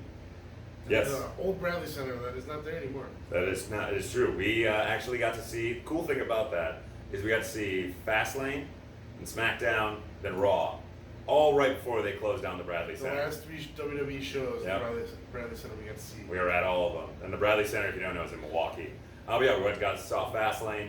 As a whole, looking back, I remember being annoyed with the show. But the more and more I look back on it and actually think about the matches that happened and how they happened, it wasn't that bad of a pay-per-view. It was better than a lot of stuff that's going on today. Yeah, no, I mean, we got to see Neville take on Jack Gallagher, We which got was to see awesome. Samoa Joe's first WWE pay-per-view match. Yep. We got to see Charlotte Flair lose her first title match on pay-per-view. Yep. We got to see Braun Strowman lose by pinfall for the first time. Also, Nia Jax lose by pinfall for the first time. Second time. Oh, second time, yep. But it was a botch finish. Supposed to be shenanigans. Sasha was supposed to turn heel that night, but the botch finish from her match changed the course of history. Butterfly effects, folks. And then we got to see Goldberg win his final championship. His last ever heavyweight championship. So yeah, on paper, it sounds like a really good show, but It really wasn't. if you watch it, it wasn't that great. It was good. No, it was fine. It was better than anything they put out in 2018. Most of the pay-per-views in 2018. It was probably better than almost all of the B shows of 2018. Yeah, How about that? yeah, that's not. Yeah, That's a better way to put let's it. not go with the big 4 or 5. Yeah. But it was a really great time. Our friend Shady came with us, and JR was there, and we all went to the Milwaukee Broadhouse before. No, we didn't go to the Milwaukee. Oh, Brothers. yeah, I know, we went to didn't the go other there, place. It existed, and it was right next door. Yeah, we went to the other place that wasn't as good. Buck Bradley's. Oh, yeah. It was still pretty It good. was good, though, yeah. The Was food. it? But I mean, the Milwaukee Broadhouse is up here. Yeah. So I mean, you can't. It just wasn't the Milwaukee Broadhouse. It's the top of the mountain. Top of the mountain, folks.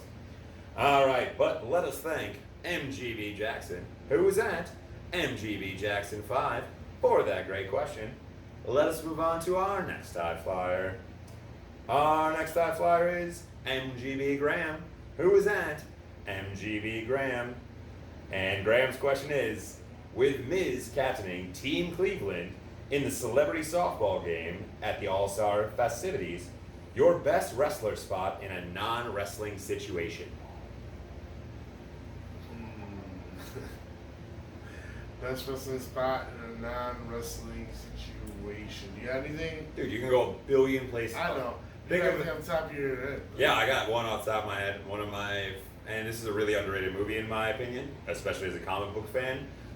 In the movie The Punisher, when Kevin Nash plays the Russian, and it's really not even that long. It's probably like a 5-minute scene, but it's one of the just most brutal fight scenes you will ever see. And they just destroy these apartments. And the end of it gets real graphic, folks. It's awesome. It's awesome. I love Kevin Nash. And I could also go with in Secret of the Ooze, Kevin Nash is Super Shredder. Mm-hmm. That's another non-wrestling spot. I'm gonna go with Roddy Piper and It's Always Sunny in Philadelphia. Ah, that is a good one. Or you The go with- Maniac. Yep, The Maniac. Or They Live, one of the best movies. Came here to kick ass and chew bubble gum. And I'm all out of gum. It's a great line. I can also say the Up, Up, Down, Down channel. Shout out to that. I mean, they're not wrestling ever there. I love watching those wrestlers play the video games and just talk about random crap. I don't mean this is technically wrestling, but Edgy Christian and their Edgy Christian show and podcast, but their show is hilarious and all things they get all the WWE superstars to do on that show. Samoa Joe selling Girl Hilarious. Scout cookies is some of the funniest stuff you'll ever see. If you haven't seen it, look it up. It'll shock you. It's funny stuff. All right, but let us thank MGB Graham, who was at MGB Graham, for that great question. Make sure you check out his wonderful podcast, the Good Cop, Bad Cop Wrestling Podcast, and the MGB Wrestling Podcast, only on the Visionaries Wrestling Network. And I do believe we have a new soccer podcast coming from him and Matt very soon. Wouldn't be surprised to hear that. Let us move on to our next high flyer. Our next high flyer is Broken But Glorious. And you, of course, check them out on Twitter at BBGWPod. Make sure you check out their wonderful podcast featuring tons of great interviews and tons of great content only on the V2 Sport Network. You can get all those links on their Twitter, so make sure you give them a follow. The question from Broken But Glorious is, with American Pie celebrating its 20-year anniversary, recast the movie with wrestlers. I do love American Pie. I thought, and I won't lie, I almost forgot this question was in my DMs, and we almost missed it. I'm glad I thought about it. So, obviously Stifler has to be David Starr. Yes! Oh my god, I can't believe you're on the same page. That was exactly what I was going to say as well. They look like Sean William Scott and David Starr look exactly like. See, and I didn't, like, not even just the looks or anything like that. Like, I mean, Stifler in the first movie is such a cocky bastard. I mean, it's just perfect. David Starr's character. I could see Stifler saying, "I'm the cream in your coffee, ladies." Come on. He probably did. He probably did in that movie, to be honest. Yes, but I'm totally on board for that first one right there. Who would be Jim? Ooh, who's our loser? Who's our loser?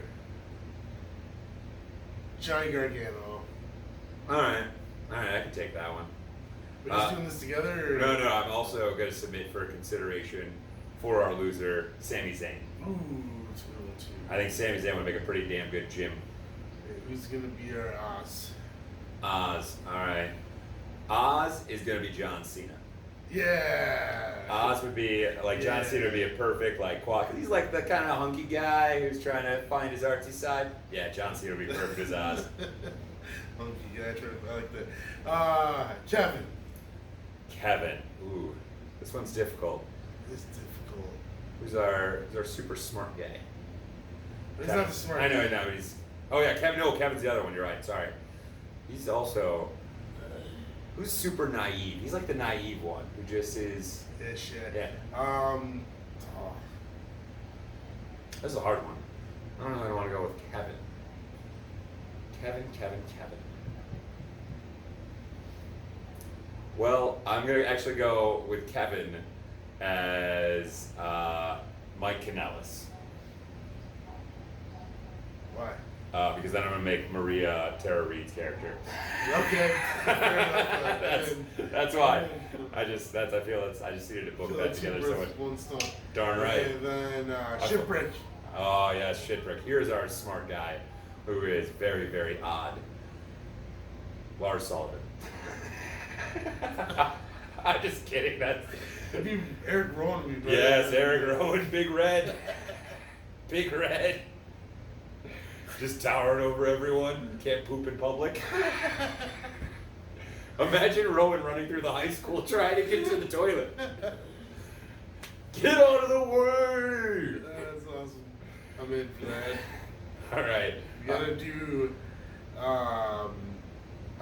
We got Shermanator. The Shermanator. He's here to dominate ya. Your panties. Oh man, American Pie would not fly in today's world. Let's be honest, that movie would not be what it is in 2019. I'm gonna go with Otis Dozovich. I'm totally in for that. All right. Dad? Who's our Nadia? Oh, Nadia? Scarlett Bordeaux. Yeah. Smoke show. Or Lana. Orlana. Ooh, that's another good one. Rapping Russian. Who's Jim's dad? Who do we say Jim was? John Cena? No, that was Oz. Who did we say Jim was?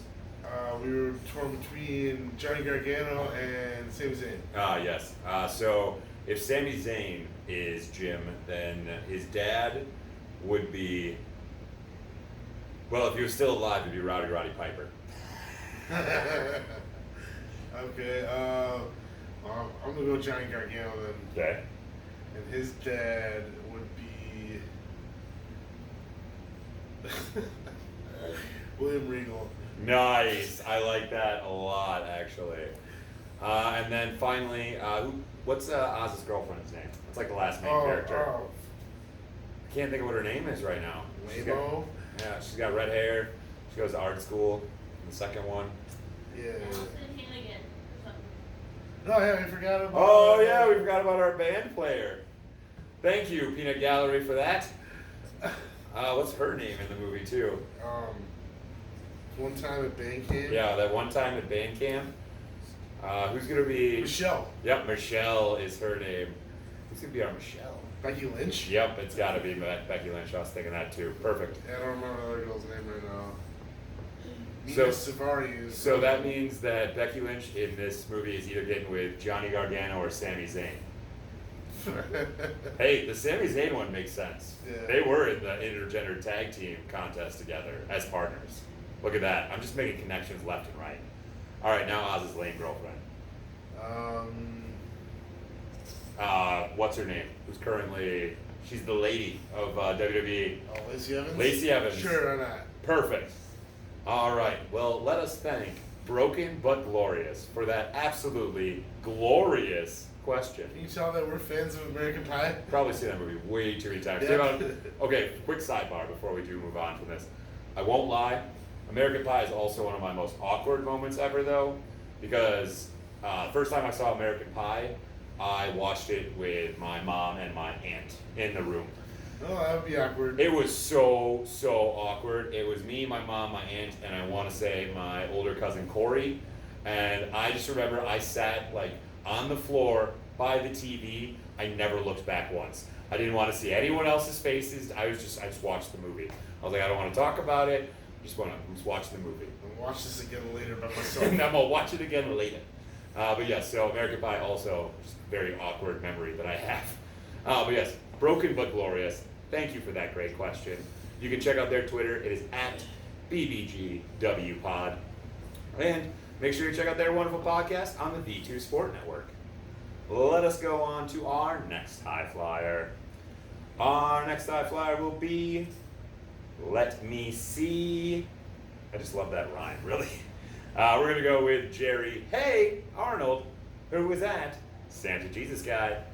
And Jerry's first question this week is, book a King of the Ring tournament using deli meats. Oh.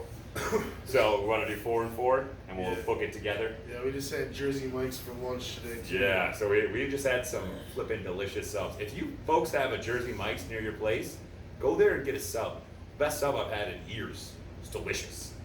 But Sub above. all right, I will take the first pick then, since you got the first pick in the G1. I'm gonna take Roast Beast. That's a good one. That's up there for me. I'm going to go with Virginia ham. Ooh, even a very specific type of ham. It's salty, and I like saltier hams. Okay. I then, for my next deli meat, and you're gonna sense a kind of a common theme within mine. I'm taking pastrami next. Flippin' love pastrami.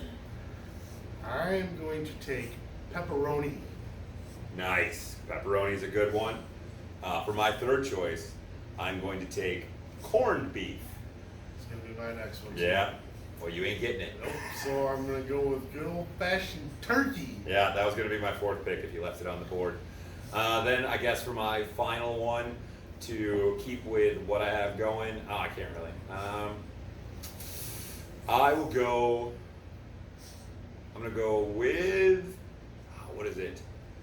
I can't think of it. It's Italian sausage. Like basically, what am I? Hard salami? Hard salami, sure. Hard salami I'll go with. Okay, then that leaves me with. I just had one in mind, and when you said hard, made me think of hard salami. I forgot what it was.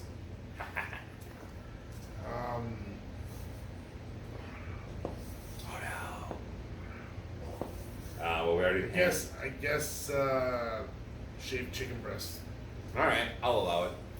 All right, so then I guess we can just go back and forth to decide the matches. My first competitor I'm going to put on the board will be, I'm going to put up my weakest, and I'm going to take my hard salami. Who are you putting against my hard salami? Let's go with corned beef. I have corned beef. Well, I mean, Oh, how are we going to do it fine, together? fine. All right. Hard salami versus corned beef. Corned beef clearly takes that one easily. Oh, yeah. Then what's next? Turkey versus ham. Turkey versus ham. I'm going turkey. Yeah, yeah. I was at. I didn't know if you were cool with it. By like, slight margin. Okay. All right. Then next we'll go chicken versus roast beef. Roast beef. All right, roast beef for sure. And then finally we have pastrami versus pepperoni. Ooh, that's gonna be the match of the. That's the match of the first round right there. I mean, Oh man, it's so tough.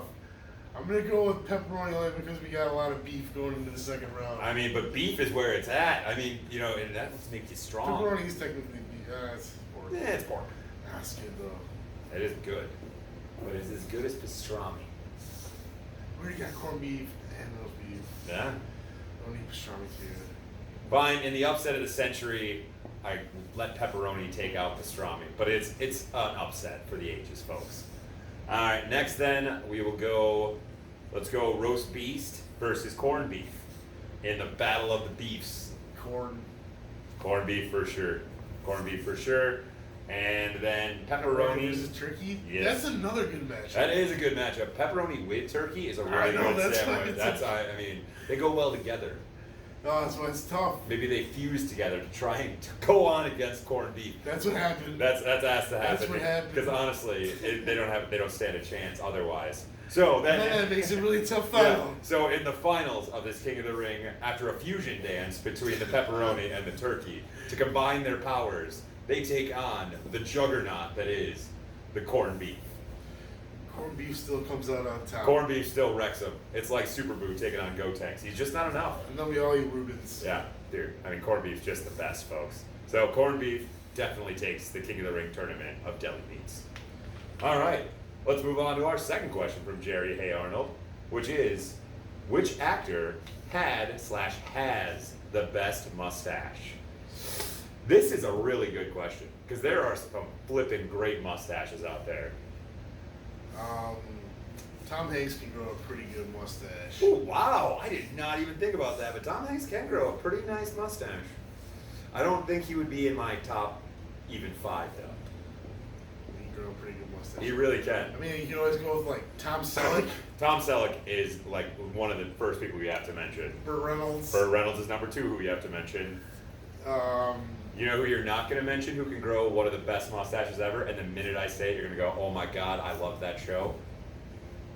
Jason Lee. Oh yeah. Easy. My Name is Earl. One of the craziest, just mustaches you will ever see. Jay Shetty or whatever his name is from Super Troopers. Yes. He can grow a good mustache. He wants a mustache ride. And then finally, the last that you have to go with is Ron Flippin' Swanson. Oh, hell yeah. Yeah, that Nick Offerman. Nick Offerman's mustache ain't no joke. Ain't no joke at all.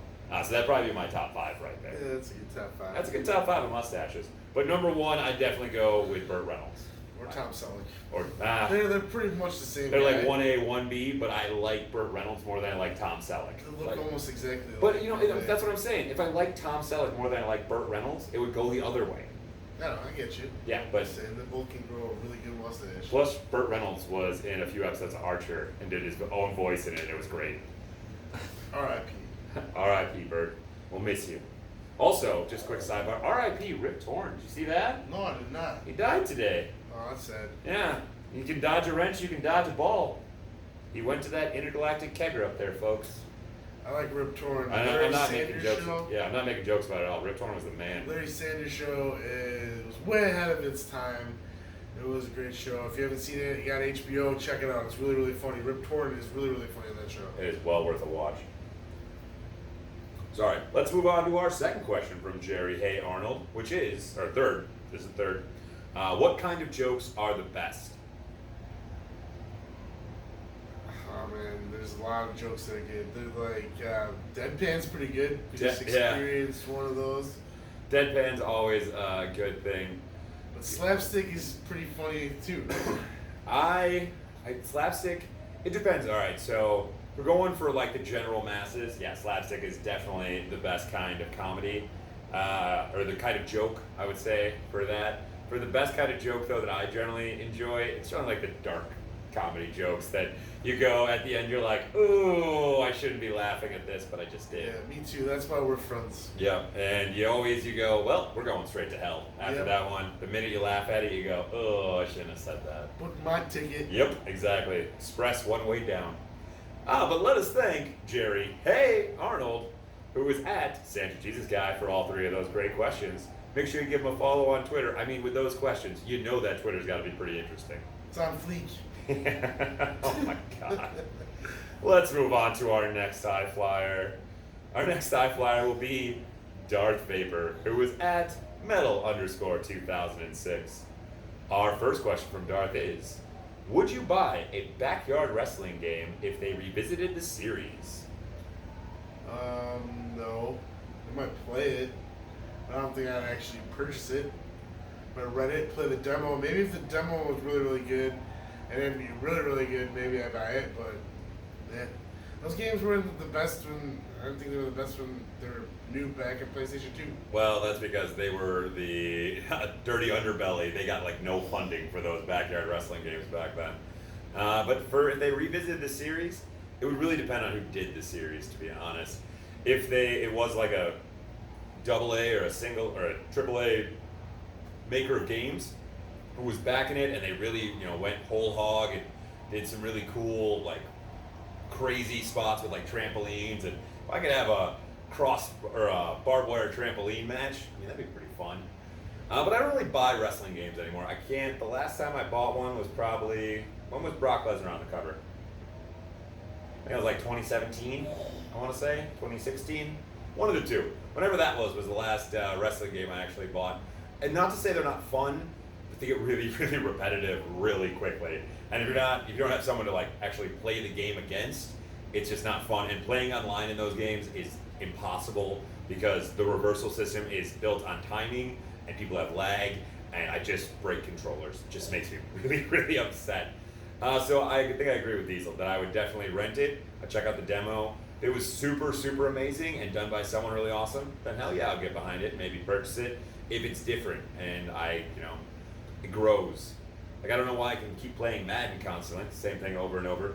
I guess it feels more different. Every year is a different game though. Huh? Yeah, that's true. You have to learn the new game. By the time you master the old one, the new one comes out and you have to start all over again. Yeah, they got new dynamics. This year's Madden has a whole bunch of new crap, and it's gonna piss me off. I can already tell online.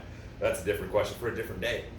Let's move on to our second question from Darth Vapor, which is, who is your favorite actor of all time? Leonardo DiCaprio. Yeah, we kind of briefly touched. I don't think we actually had a question about it, but we were kind of talking about it in just a sidebar. Mine's definitely Brad Pitt. He's my number 2. Yeah. My number 2, for a long time, it was Ed Norton, but I mean, Ed hasn't done a lot in a long time. So, who my second favorite actor is right now? That's a good question. Just because of how much I absolutely love the Avengers movies, it might be Robert Downey Jr. And I mean, I also love a bunch of his other movies. Kiss Kiss Bang Bang is one of my favorite dark comedies of all time. If you haven't seen that movie, you have not lived. Val Kilmer's in it. He plays gay man. He is hilarious.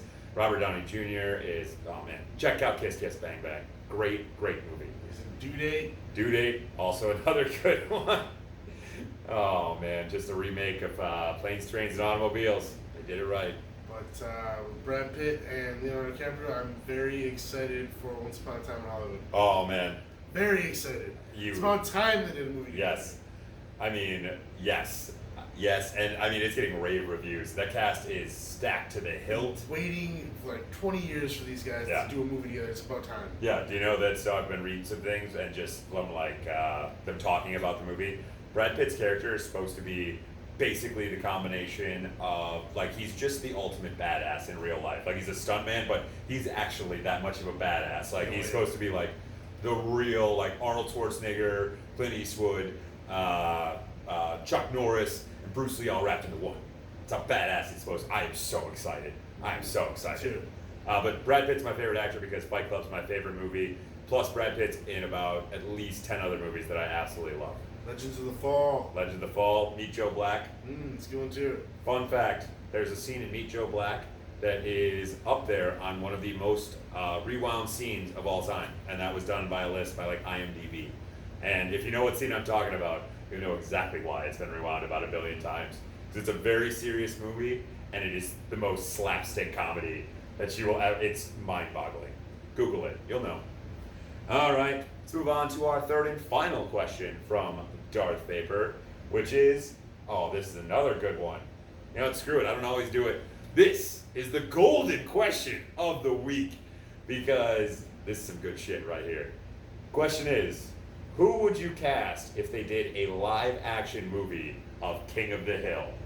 Oh man, I love King of the Hill. We both love some King of the Hill. It's a very underrated show, and we both take a lot of shit from people for liking the show as much as we do. And this doesn't have to be wrestlers. No, this is just who would you cast? Oh man, who would be Hank? Tom Hanks. I was gonna say, Hanks. Tom Hanks would be. I could just see him going, "Oh, Bobby, damn it, Bobby." Who's Peggy? Who would be? I can't think of. She's Parks and Rec, the main character. Amy Poehler. Amy Poehler. Amy Poehler is Peggy right there. Teaching Spanish. She doesn't know Spanish though. No hablo.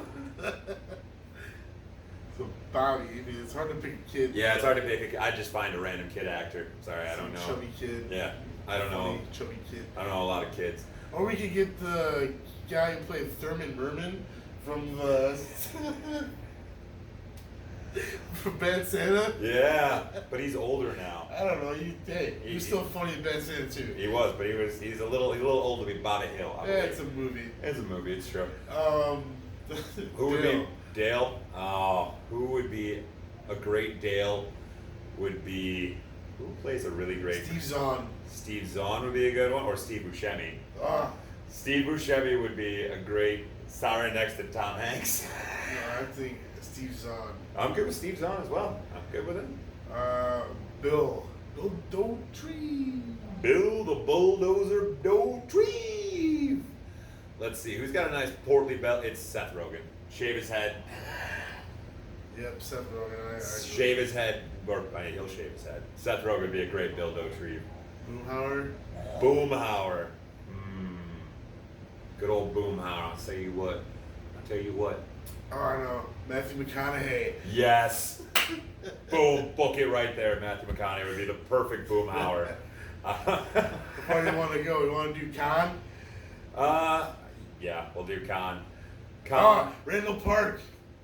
Khan, yes, Randall Park would be a perfect Even though Khan. he's not Hmong. He's not Monk, but sorry. Still, it works. It would be perfect. He'd be hilarious. Just imagine him and Tom Hanks interacting. That's all I can keep thinking of is like scenes from the show, but with these actors in place of them. Let's see. We should do Joseph. Joseph. You know what I'm gonna bring back? He's a terrible actor, but maybe he's gotten better with time. But he would make a great dummy, kind of like Joseph. Taylor Lautner. That's what I was gonna say. Taylor Lautner, Yeah, Joseph. We're on the same page of the We show. are. He's got the abs and everything. Okay, I don't know if he still does. What about John Redcorn? John Redcorn. That's a great one, but I don't know. I'm trying to think of some prominent Native American actors who would do him justice. Because they got to be jacked as well. But I mean, I guess we've seen with Marvel that anyone can get into just hella good shape. I mean, look at Chris Pratt before he did Guardians of the Galaxy. So who? I don't know. I don't got anyone. I can't think of anyone. Peggy, or not Peggy. Nancy Girl? Nancy. Giant blonde hair, little ditzy.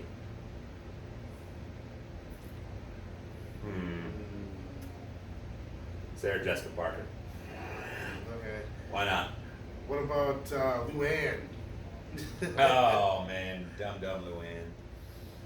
Oh, I know. Ellie Kemper. She, isn't that who played Erin from Office? Oh yeah, perfect. I think we've got deep enough down that rabbit hole of King of the Hill. That's another show we really love. So congratulations to you, Darth Vapor, for the golden question of the week, which I just randomly decide to bring back whenever I feel like it. All right, but those are our 3 questions from Darth Vapor, so let's thank him. You can, of course, give him a follow on Twitter at metal_2006. Well, let us move on, though, to our next high flyer. What are you laughing at? Tom Hanks and his Hank. Damn Damn it, Bobby! I sell propane and propane accessories. Don't give me that marijuana cigarette. Our next high flyer is Ringside Rant, who is at _Ringside Rant. And the question from Ringside Rant, aka RJ, make sure you check out his podcast, is what is the fixation with backyard wrestling? I don't really know.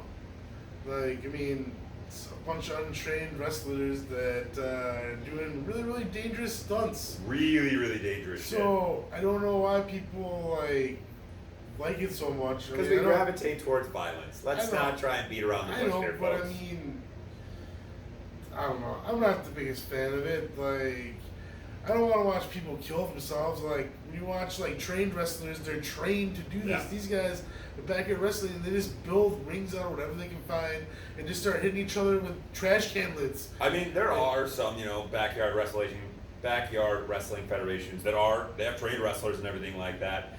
I do think the real appeal is just how different it is. Like, it is just so gritty, I guess is the best way to put it.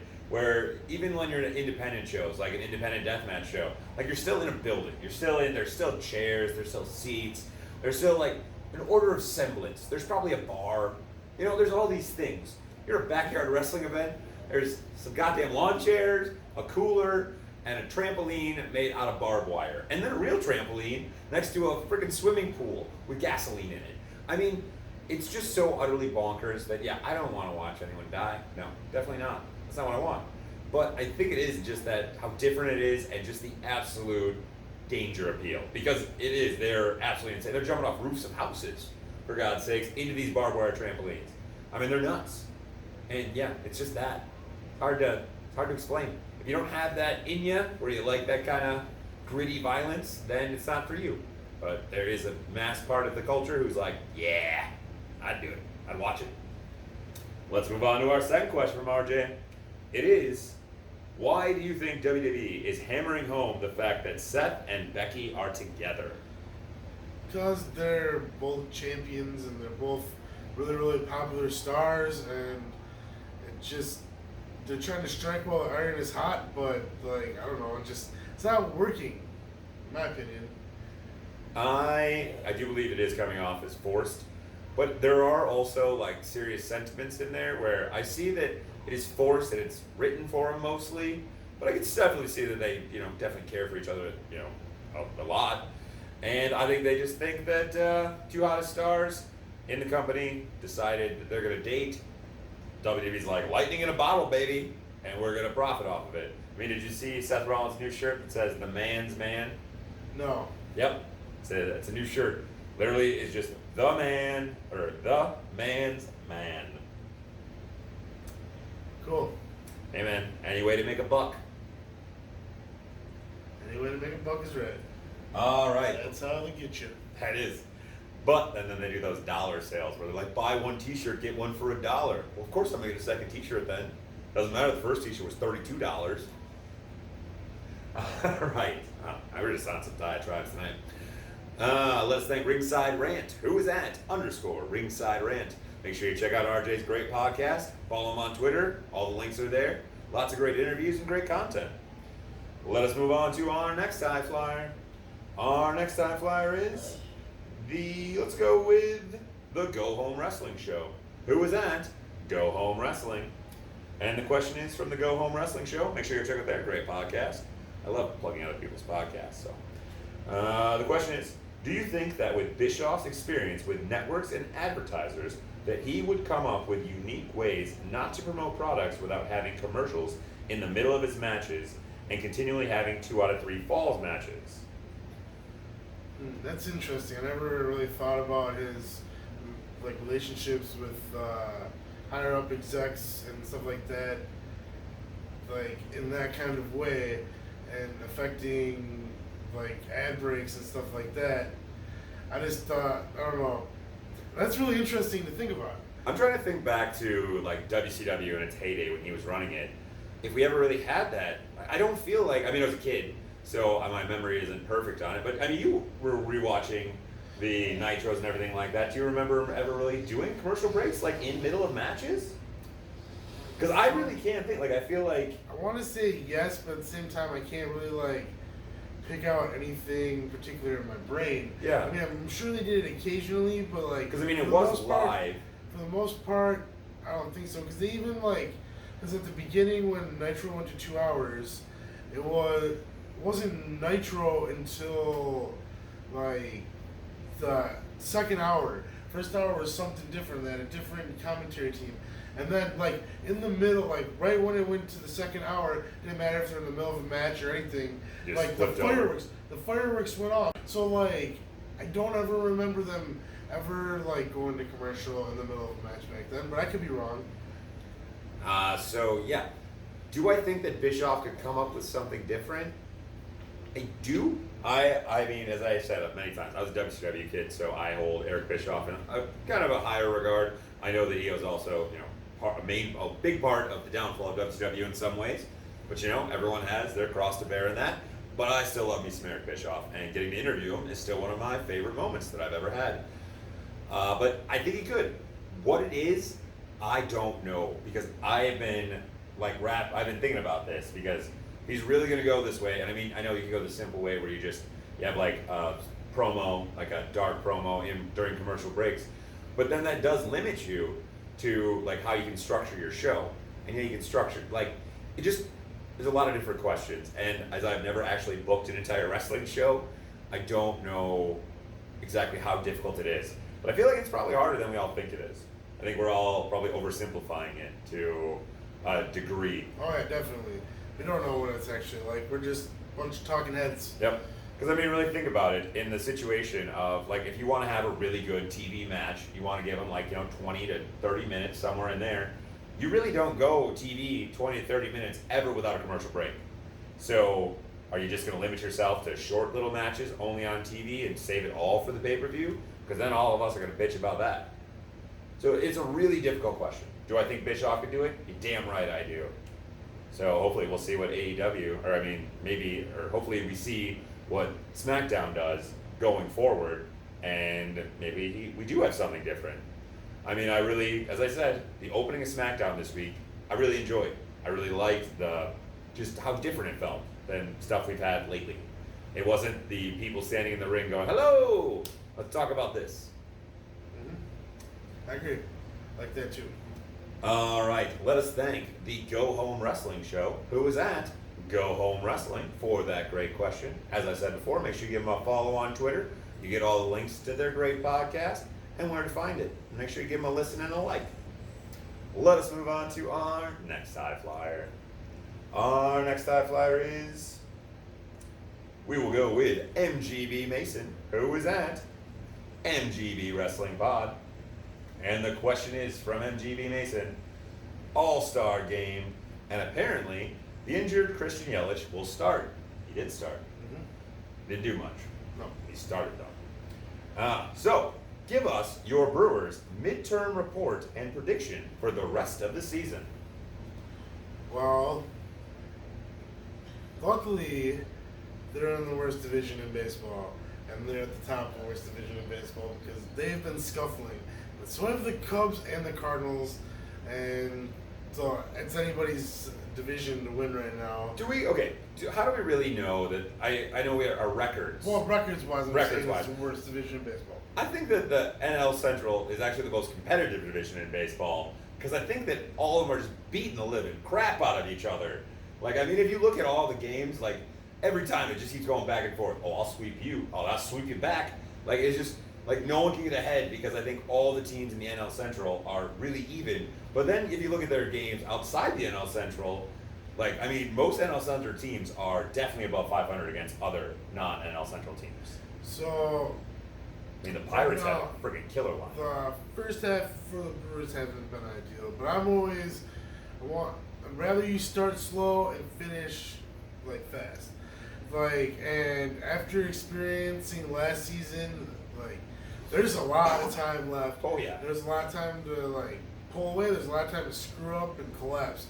So I mean, it doesn't take it took the Brewers a month to catch the Cubs with 5.5 back. You can go back on the podcast and listen to the episode where we're a month out from the MLB playoffs. To me saying to Diesel, It's over. He goes, I literally go, there is no chance in hell that they make the playoffs unless literally Christian Yelich goes, nah, I'm gonna just take the team. And you know what happened? Christian Yelich went, nah, we're going to the playoffs. So for what I think is going to happen in the second half, I think the Brewers are going to make some moves to get some starting pitching because that is where they're hurting the most. It's hurting not just their starters, it's hurting their bullpen because their bullpen is way overused. Yeah, we're just killing it. And you can see that right in the first couple weeks of the season that their experiment with these young pitchers was not going to work, and now they're playing from behind, it seems. But there's still some good names out there. They've been connected to what's his face in San Francisco? Bumgarner? Yeah, Bumgarner. They've been connected to talks about getting Bumgarner. Today I just read a report that they've been in talks with like the Mets and trading for Noah Syndergaard. They said that last year too, and I got my hopes We got up our for hopes that. up really high for Noah Syndergaard at the trade deadline last year. I know. Thor. I'd be jacked if we got no. We were I feel like we had this exact same conversation last year at the trade deadline. Somehow we got like him and Bumgarner World Series for sure, but that's not gonna happen. And then last year he was available through arbitration, so we still had hope through arbitration. I remember just last year just talking about Noah Syndergaard constantly going, all right, we're gonna get him. We're gonna get him. I know, I want him too. Thor in the Brewers uniform. He looked good. But He looked good. I do think that they're gonna pick it up in the second half. Their lineup is just too good to Christian Yelich is the man. He's on his way to winning another MVP. If he continues at the pace that he's done the first half, he'll be a two-time MVP at the end of this year. I think that the Brewers will still end up winning the division. We'll see how the postseason fares for them. It's going to be rough, but I got high hopes for the Brewers still. All right, so for my quick thoughts on the Brewers that I probably have already said half this, just interjecting on Diesel. But our offense, fantastic. Like, I mean, we're going to have at least 25 home run players, I would say, by the end of the year, without question. I would say 5 without question. 2, our starting pitching sucks. People need to get their heads out their asses. Besides Woodruff, who was also a really great hitter. And I love a pitcher who can hit, and I'm so glad we have him because I have missed Giovanni Gallardo for a long time. And yes, I know I said his name wrong. I said it that way intentionally. Because he goes yard. Yes, he goes yard every time. Not every time, but a lot of time. Made me happy. 3, our bullpen is stacked, but we are going to kill them if we don't figure it out very soon. Those are my 3 takeaways from the beginning of the season. For how I think it's going to go, I'm worried that the Brewers are going to be in a situation where they're in the play-in game. They might win the Central, but then have to be the wild card or play the wild card team. You know what I'm saying? And I think that team's going to be very hot, and I think the Brewers are going to be beat up. Because as I said, I think the NL Central might be the most competitive division in baseball, and we have a lot of games left against the rest of the NL Central, and I don't like that.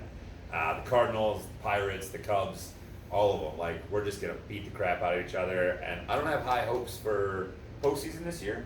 I have high hopes that we're going to have a good season and make the postseason, though. And I think next year is our year for the Brewers. But who knows? As we said before, it's baseball. A lot of time left. A lot of time.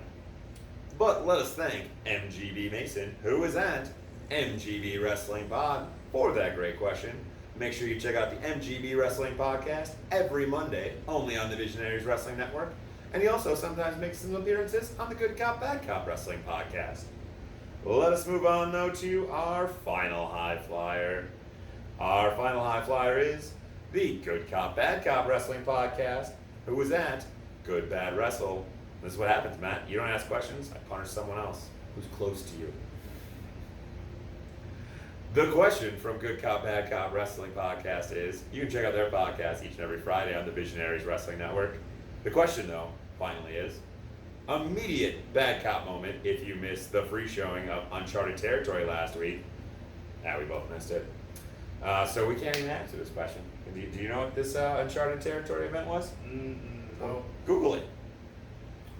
I have the sound effect ready. What do you call it? You're the worst. I'm Googling it right now. What's it called again? Uncharted Territory. Remember, as we said, I was on vacation and Diesel was a busy man.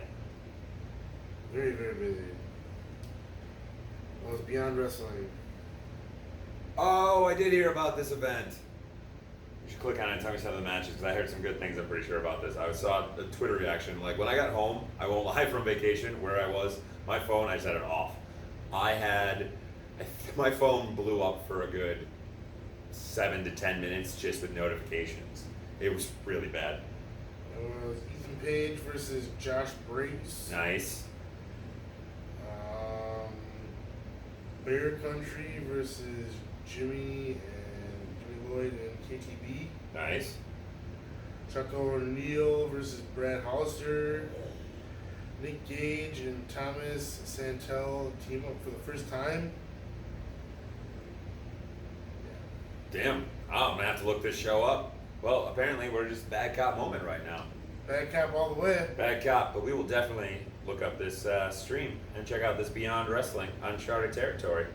Sorry that we didn't watch it. We were busy. We'll get to it though. You know we always do.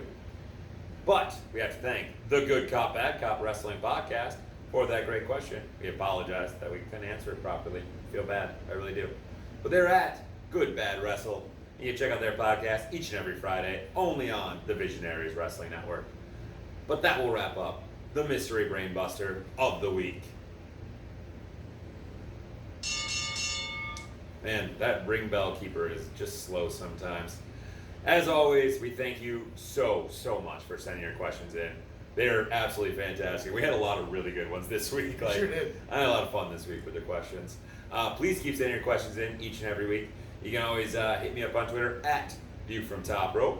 You can have Diesel on Twitter at Diesel_VFTR. Or you can just always respond to the wonderful Twitter post I put out each and every Monday, and then I usually put out another one on Tuesday, and then I put out one final one on Wednesday, give you like a 5-hour warning. So you have plenty of time to get your questions in. So make sure you get them in. Tell your friends, tell your neighbors, tell everyone, your enemies, your coworkers. I mean, you clearly see that we will have some fun with your questions, and you can make them as ridiculous as you want. We just booked a King of the Ring tournament with deli meats, and it was intense. That was fun. It was intense. Corned beef all the way. Corned beef, just monstrous corned beef, just beats everyone down. But that will wrap up the Mystery Brainbuster of the week. It is time for us to move along into our final segment.